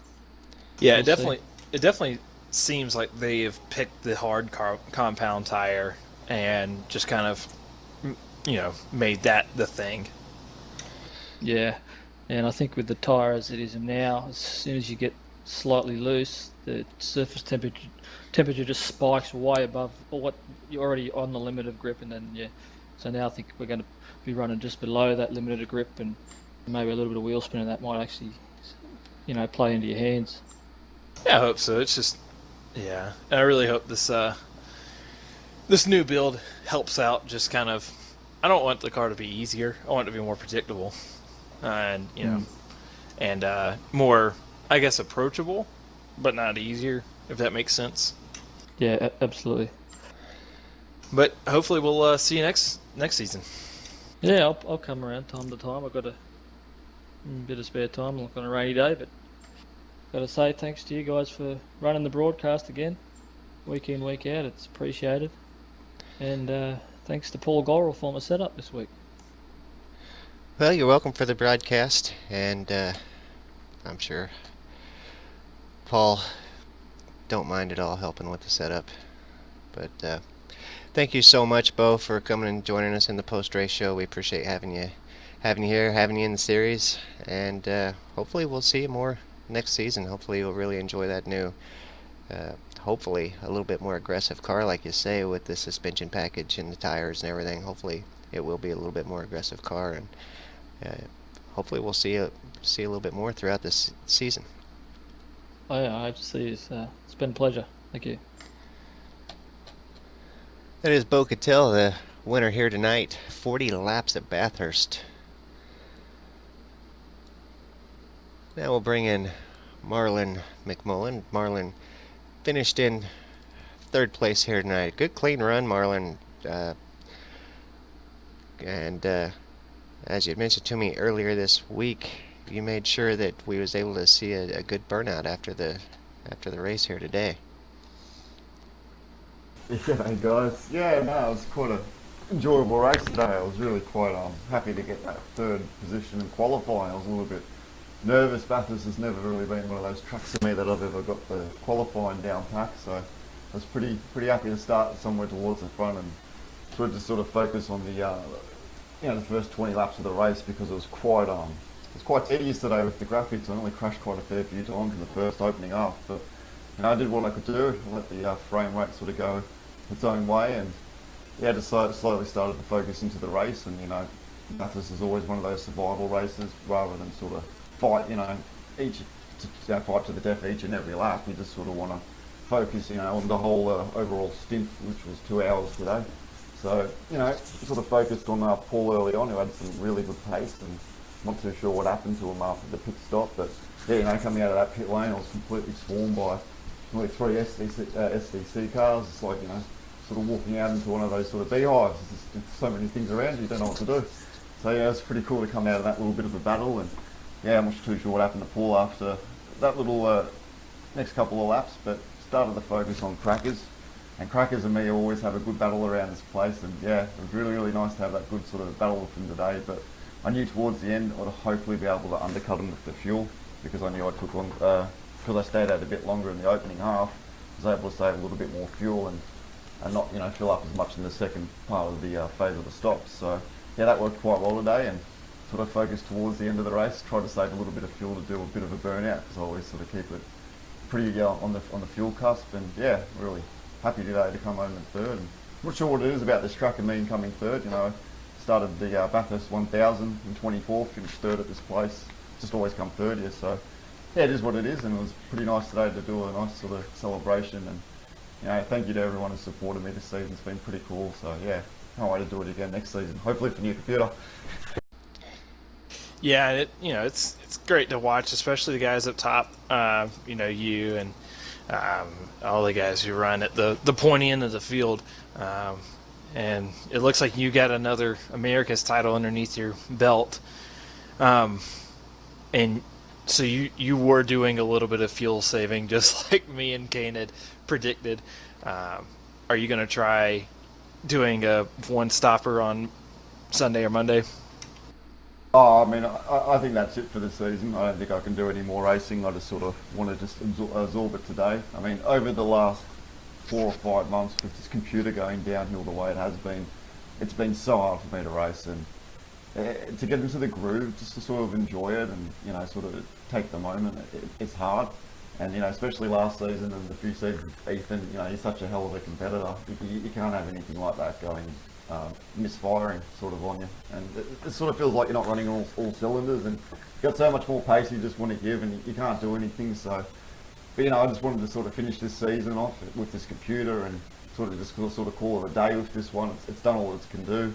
I don't think it's possible to do a one-stopper around here. I did try it when I came out of the pit lane when I was behind Crackers and Paul, because I was trying to sort of focus on the next part of the race, sort of like I did at Phillip Island last week, and yeah, it just wasn't going to be practical today. Bathurst is one of those tracks you got to attack it, but you also sort of got to be a little bit cautious, because anything can just go wrong. Not so much with you, but just other variables around you. Can be traffic, can be a little computer update popping up in the corner of your screen, can be human error, can be so many things around you. So yeah, today was just one of those races. I just really wanted to absorb it, and the last 10 laps of it, I just sort of thought about everything this season, and it's been quite enjoyable, trying to do other things rather than race hard, doing fuel saving strategies, and the work's a treat. So yeah, we'll see what happens next season. New build, new everything, so everyone's back to level 1. Yeah, and that's going to be a lot of fun. So it sounds like you'll even have a full-on new computer also to be running, right? Yeah, hopefully in about another 6 weeks or something, I should have a 4K gaming rig. I'm not sure how good it's going to work with iRacing, because it's not in 4K, but that doesn't really matter. I'm sure I can put it in the 1080p, but yeah, everything's going to be brand new. And last time this happened, I mean, I went out and I started winning championships, so I know at the moment it's going to benefit me massively, but you want to sort of plan so far ahead that I don't want it to last just a year. I want it to last a few years, like this computer has here. And yeah, hopefully I'll be back sometime, not so much season 3, but season 4 for a full competitive stint, and not just in the V8 Supercar. I want to try other things as well, the Formula 1, and also go out there and just take on the world, even in the Blancpain series. There's so many other things I want to try now, so we'll see what happens. Yeah, because I was looking the other day, somebody had posted some thread about, best driver. So I went and looked, and it's like, you're like 3rd or 4th on like the road iRating. That's unbelievable. And it's, it's cool, to kind of say like, yeah, that's my guy. He races with us. but yeah, it's a lot of fun just kind of getting out there racing some of the other cars. But it sounds like, are you going to be running the Scops Endurance Cup too? Yeah, I'm hoping that this new computer will be built in time before the endurance racing part of the season. Last season was quite fun to get out there and do the Bathurst race. And obviously, because I'm not sort of contracted with any teams or obliged to be with any sort of in particular driver pairings, it's nice to sort of have that free opportunity to work with other people from other teams and just see how they operate and see how they all sort of communicate together. And I've worked with so many different teams and had many opportunities to drive with Madison, for example, or Ethan, and sometimes these things don't eventuate, but yeah, just the prospect of having sort of those opportunities, they're pretty cool, because there's a lot of people I love to drive with as well, and just sort of see how they go over the span of a race and see how they operate, because I absorb it all like a sponge. If someone's really good, I have the same amount of respect towards them. I sort of just block the brain, or I sort of just see how they operate, and at the end of the day, your racing is never complete. I think of it as an incomplete circle, and you're trying to complete that circle, but you never will. You're like a dog chasing its tail, so you can always learn something. Yeah, and that's kind of what I've learned over the past couple of seasons, and I think that's really helped my pace out a lot. Now, a couple of seasons ago, even I was barely making the top split. Now I'm, mid top split. Eventually, I want to get to the pointy end and racing you and Ethan and whatnot. But y'all have been doing this much longer than I have, and it's a lot of fun to watch y'all and see how y'all do it. But I know I've already got my teammate. If I didn't have a teammate, I'd be sending you a couple of PMs. It's really, I've done this I think 9 or 10 years now, just about the competitive V8 Supercar sim racing, and as I said, I've raced so many people over the time, and it's always great, who sorry if I can say it properly, who you will meet, not so much physically, but just on the racetrack virtually, and not just in Australia. There's so many other races across the span of America, Europe, Japan I've raced against, and I've had lucky experiences to end up in positions to go to the Formula 1 thanks to the racing, or the V8 Supercar real events, going in the pits and all that, just due to iRacing. And you work hard for these things. There's a lot of pressure I put on myself to sort of do the best job I can do.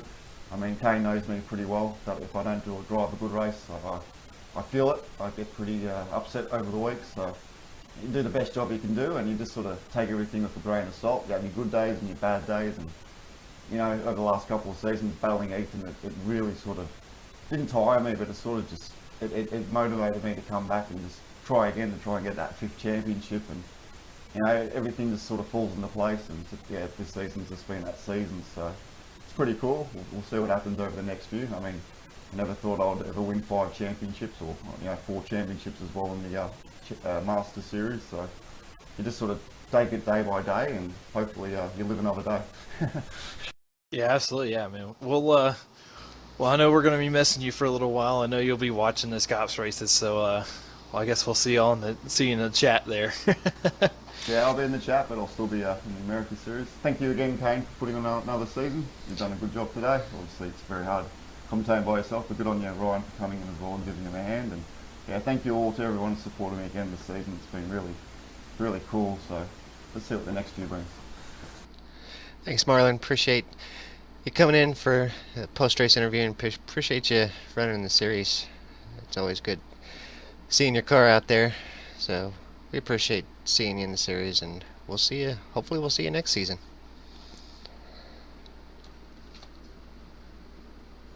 It looks like we may have just a few more interviews still in the bag here. Looks like we may have Marty Carroll coming in next.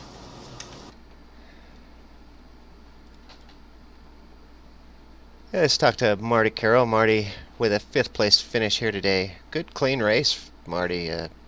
Car and it looks like just as good a condition at the end as when you started, and that's really hard to do here at Bathurst.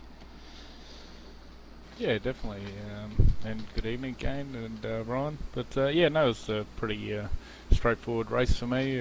Not a lot of practice time throughout the week. But you know, congratulations to Bo, Ian, and Marlon up there, and Crackers coming in 4th there. It was you know, it was a good effort by the team. A bit of bad luck there by Paul Gorell and Jason Quire. Would have been nice to have a few more of the STC cars finish, but yeah, all in all, my race was pretty straightforward. And around the mountain, it's all about keeping it straight and keeping it off the walls. And but yeah, the more I tried to push, the slower I went. So you know, I found the more I backed off, and I was a little bit short on fuel in the last stint. Then I was running faster than I was all race. So whether that was me just getting my rhythm around that place or not, but no, all in all, pretty enjoyable race. 40 laps, quite long. But yeah, all in all, it was you know, pretty solid result for myself. Yeah, it was pretty crazy watching y'all come out for that middle stint. There was about 4 or 5 of y'all cars right there. As soon as Marlon popped out of the pits, it was just a cluster of cars, and I really thought that was going to help you out a lot. You know, trying to catch Crackers there, because I know he was right ahead of you. Y'all were actually racing for position.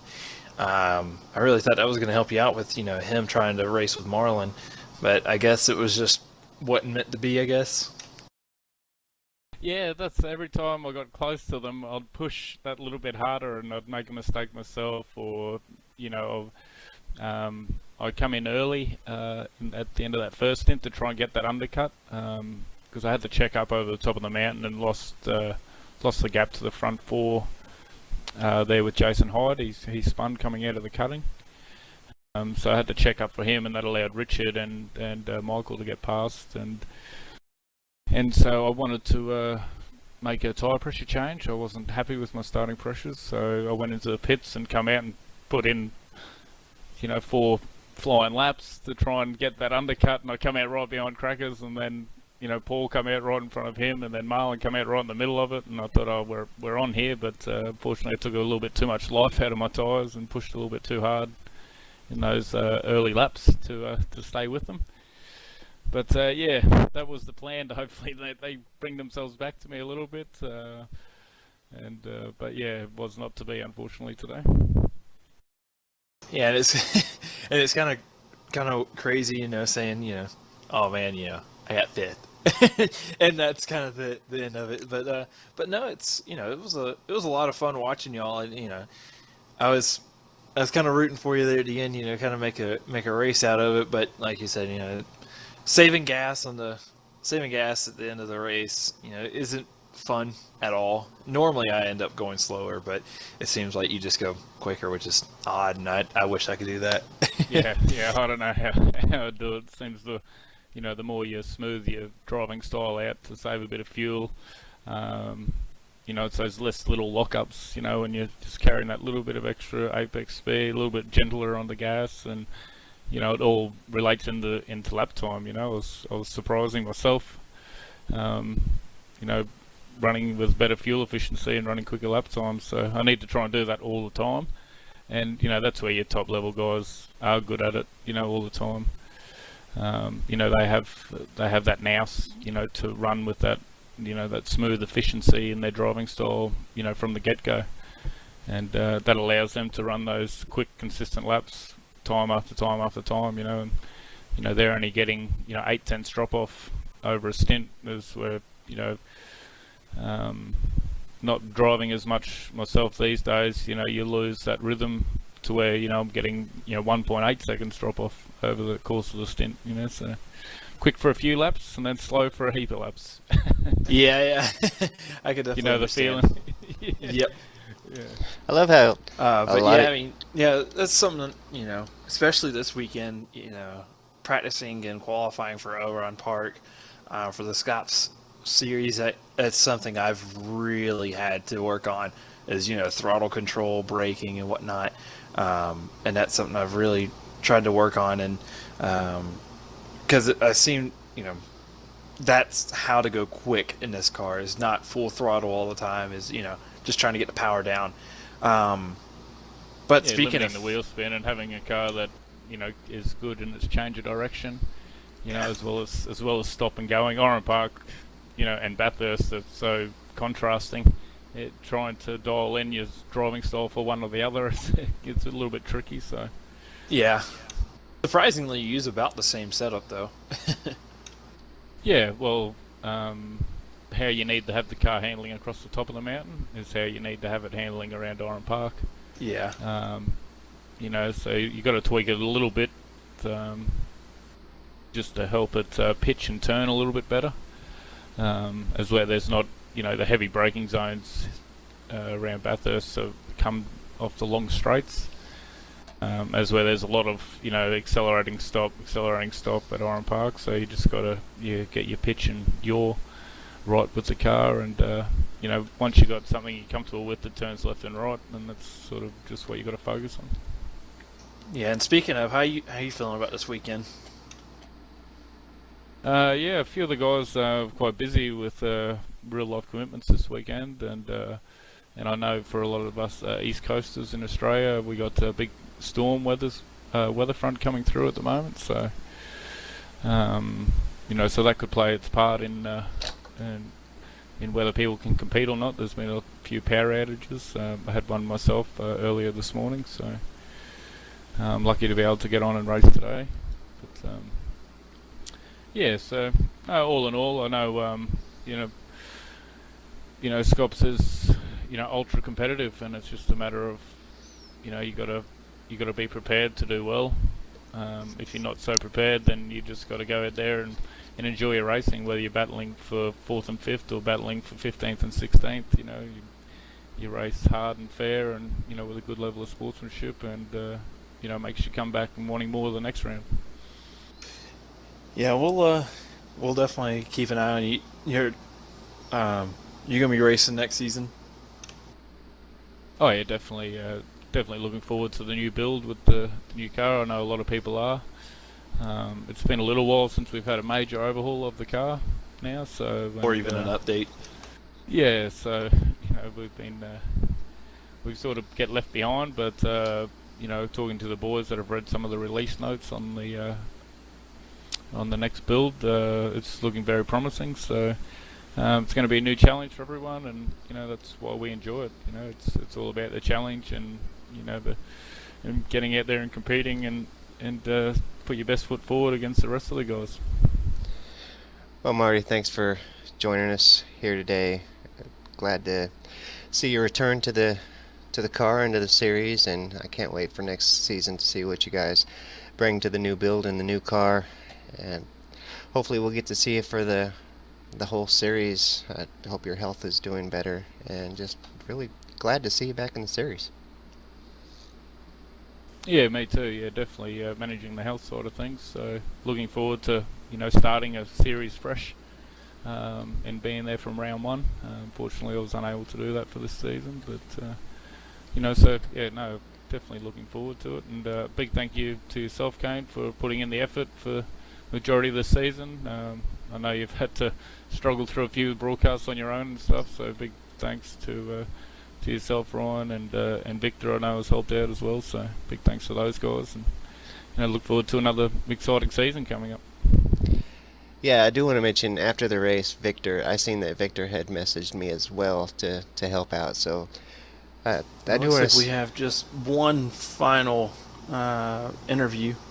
Sorry, I keep trying to talk, but for some reason, if I don't have TeamSpeak clicked and on focus, my mic isn't working. So I'll have to figure out what's causing that. But did want to say thank you, of course, to Ryan. I know we do got one more interview, but since Marty mentioned it, a big thanks to Ryan for helping out, and Victor as well throughout the season. I did notice after the broadcast that Victor had messaged me as well, wanting to know if I needed a hand. Brenton O'Brien has helped out a couple times, so thank you so much to the guys who see me struggling here alone and in these broadcasts and be willing to jump in and give me a hand. It really helps out tremendously just to have somebody to bounce stuff off of, and Ryan tonight was quite chatty, so it really helped out. So I appreciate the help from the community as well. Whenever you guys see me struggling up here, you guys don't have any problems jumping in and giving me a hand, and I really appreciate that a lot. But I'm all hyped up on Mountain Dew right now. I had a whole thing of Mountain Dew to race tonight, and I got 3 laps in, and I'm like, well, I'm done now. Now it's 12:30, and I gotta wake up in 5 hours for work again, and I'm all kinds of jacked up on Mountain Dew. Well, that's going to make it a little tough. Well, Yep. Thanks, Marty, for coming in and joining us. Like I said before, I appreciate your effort in the series and your effort with the community as a whole. So, thanks. No worries. Thank you once again. Well, like Ryan was saying, there is one more person to interview. Last but certainly not least, thank you so much for hanging out, Jim. Let's bring in Jim Davey. A great run from Jim today. Brought it home in a top 10 finish, which is really good considering this is Bathurst. It's a rare thing. Well, it's Bathurst, and it's a tough track. So to bring it home in top 10, that's good. It is. Jim was one car contact away from being disqualified, is what it is. Wow. Well, Yeah. that's good luck too to get it home with this. And you still had one whole contact before being disqualified, so that's good. Right, exactly. That's the positive side. That's right. You know us here on the America's broadcast. We always try to keep things as positive as possible. You had an entire contact left to go. Yeah. It was an interesting race. I was having a interesting time for the first 10 laps. Yeah, it looked like a pretty. We of course didn't make it until lap 7, I think, is what we were on when we came in. But seen a pretty hard-fought battle between you and Bo Cattell, which kind of ended in not quite Tears. disaster, but some tears certainly. And some pretty hard battles for you today. Well, I mean, I don't know what he was doing back there. He didn't qualify, and I'm sure, as you know, as any regular viewer would know from when I was racing regularly, a friend of mine has a great saying, play stupid games, win stupid prizes, and started doing some foolish stuff right there at the beginning, going up into turn 2, trying to take 3 wide, and I was like, what the heck is going on? So if you're going to try to barge through people like that, I'll give you as much as I'm required to, but nothing more. So that's what happened. And I mean, people want to see contact, and it's great and it's fun, the V8s, and until it happens to them. But I was having fun, like I did with Watkins Glen a couple weeks ago. It was just I was here for fun. I've got one more season before my subscription's out, and figure what the heck. You know, I am a driver that, I don't know, I like to watch racing. I don't like to watch wrecking. But Right? there is so many, uh, I wouldn't say in the simulator series, but even in real life, watching NASCAR race and stuff, so many people like to watch the wrecks. That is just so not me. I love to watch the racing. But, yeah, I don't know. A lot of yeah, it seems like NASCAR nowadays is trying to focus on trying to get the cars to where they're almost, I don't know, the way they're doing things, it's kind of crazy, but I don't know. WWE I want next them car. to, yeah, I'd rather it to focus on the racing, the good racing rather than the little excitement, little things that they're trying to do. Yeah, absolutely. I mean, it's to me one of the things I've noticed in iRacing, especially it's become more prevalent recently, is the guys that are really good hot lappers just kind of assume that they deserve to be in front of somebody if they're behind someone for whatever reason, and they turn it into I let you by instead of iRacing. So I don't particularly subscribe to that, and I've had some people, oh, I'm faster than you, let me by. Well, if you're faster than me, you should be able to pass me. If you can't, then obviously you weren't faster. Well, and there, I can agree with that for the most part. I mean, if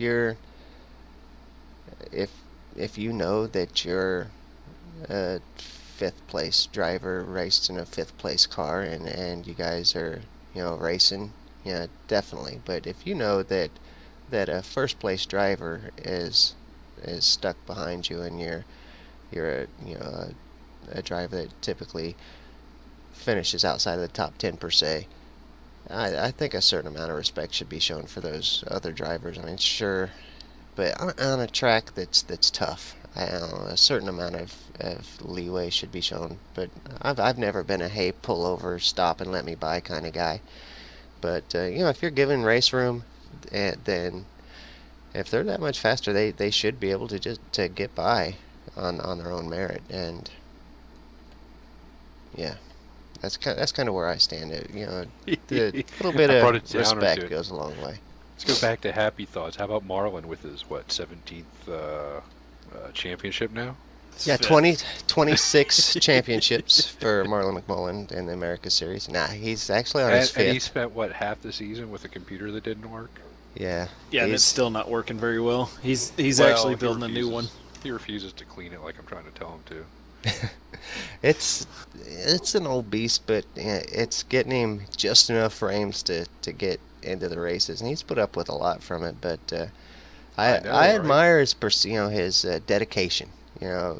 The America Series is one that he really enjoys running in, and he'll show up every week to run in it, even on the tracks that give him some bad frame rates and stuff like that. He knows he'll suffer a little bit, but he still shows up in races. So And I he shows up definitely, both nights and with the way it's set up is if you race Friday, then that wipes out your Thursday points, and he is aware of this, but he still takes that risk because he loves the series and he loves the car that much.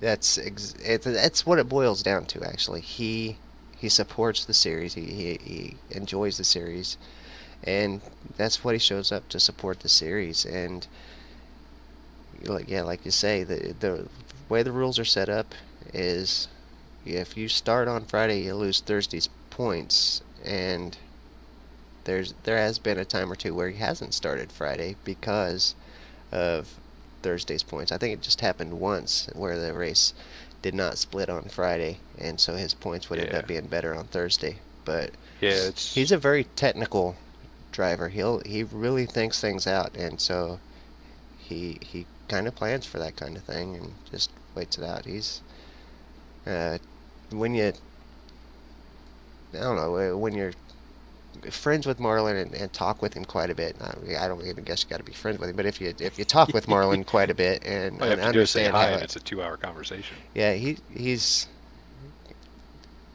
Very nice he's guy.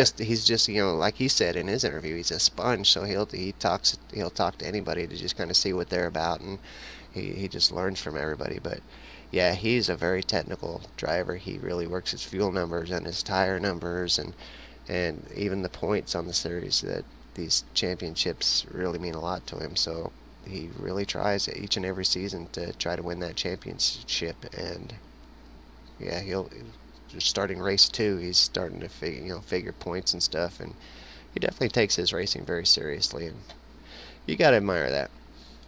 But he has fun when he's doing it, and it's so great to see, and he really does deserve this. I think it's his 6th now, be 6th or 7th. So he really does deserve it.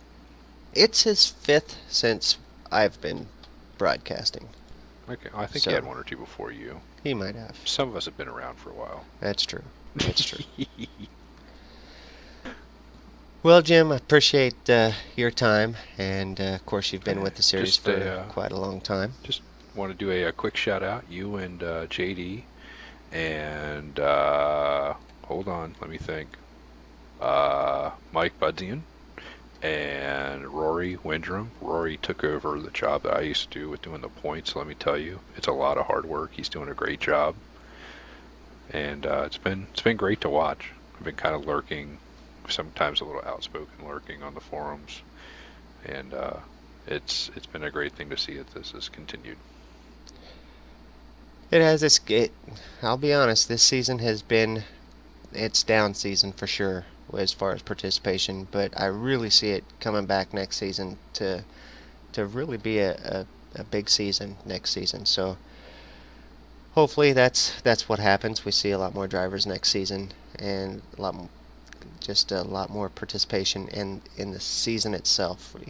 We had a lot of drivers come in for a race or 2 this season, but hopefully next season we'll see a lot more drivers focus on the season's entirety. Yeah, I hope so. I mean, it's like I was pointing out to, gosh, I forget who it was. We were before the interviews, and it's 12:45 a.m. now, and I was up at 5:30 this morning to go to work. These long races have just killed the series, and I think going back to the 30 to 40-minute races plus the new car can only help the series. I think so, and I do think that next season's races will be quite a bit shorter. I think they'll probably still have an endurance race or 2 and a sprint race, or I think the way they try to set it up is 3 sprints, fuel saver or so, and couple pit stop races and an endurance race or something like that. 3, and it used to be 3. No, it's actually 1, 2, 3, 4. I'm looking at it right now. 4, Awesome. 5, 6. This should be about 40 minutes, which will require 1 pit stop. Make sure I did my math right.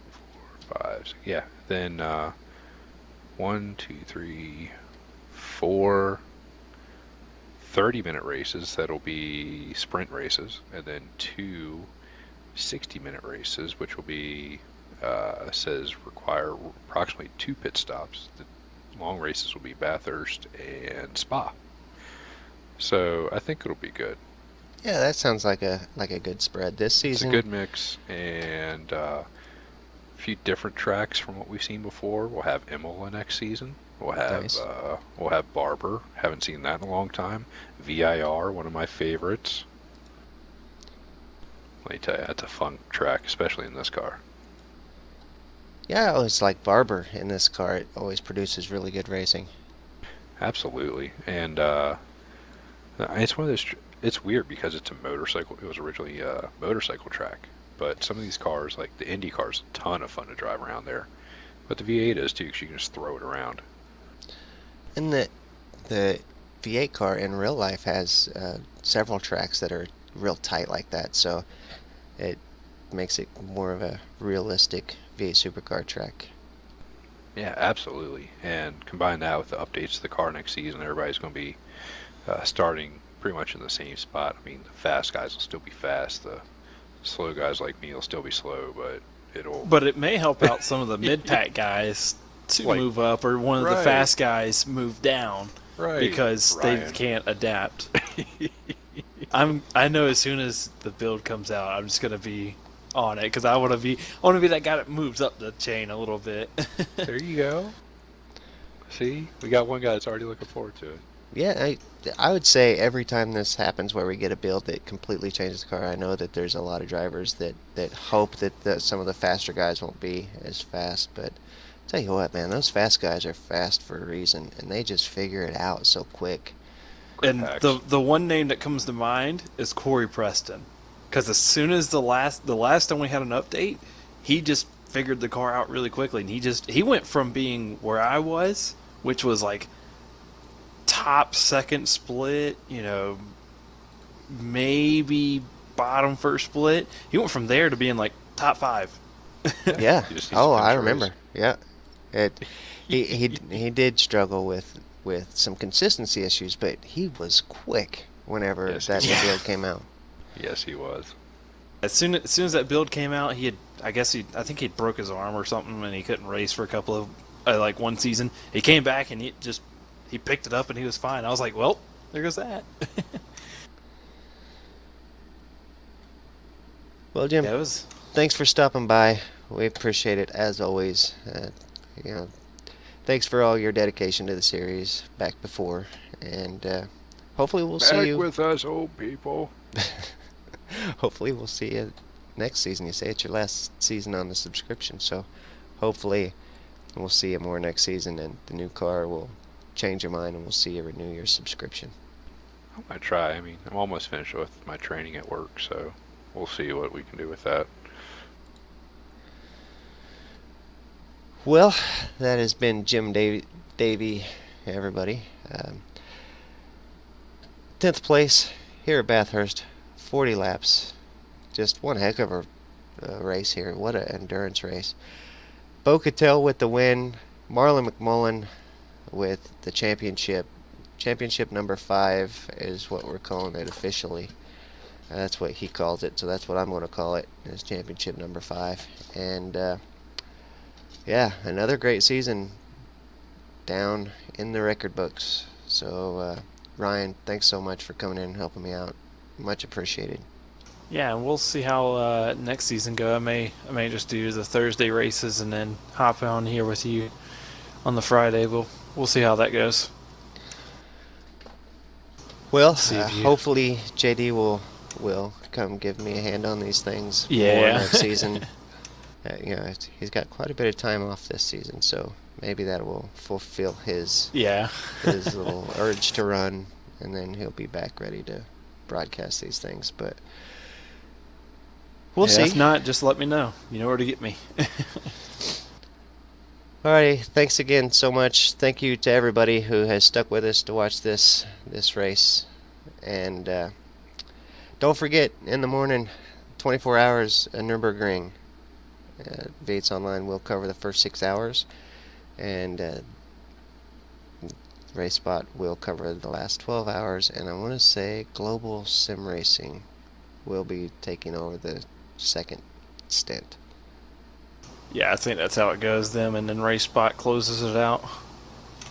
Yeah, V8's Online for the first 6, GSR for the second stint, and RaceSpot for the last 12 hours. So it's going to be a long day of racing. So Yeah. you can find all those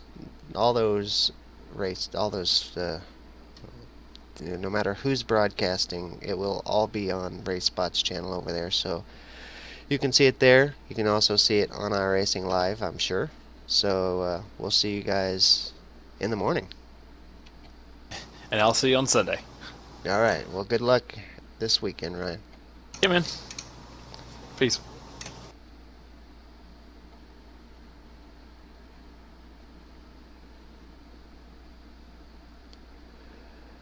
Again, thanks everybody for watching. Thanks to all the drivers for participating in the series this season. Congratulations, Marlon McMullen, for championship number 5, and congratulations, Bo Cubis, for the victory here at Bathurst. very big endurance race. So congratulations, Bo. And we will see you guys in 2 weeks' time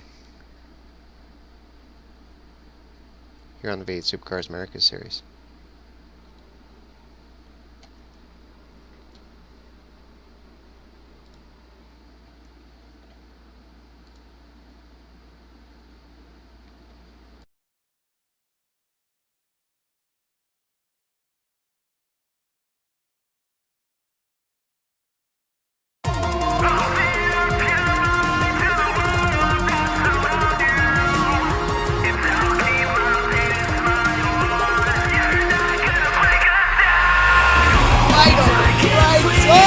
Contact free.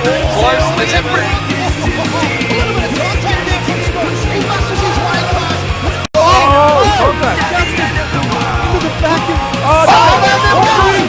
Muggleton just has to cross over this crest. He will cross the line and will win the championship.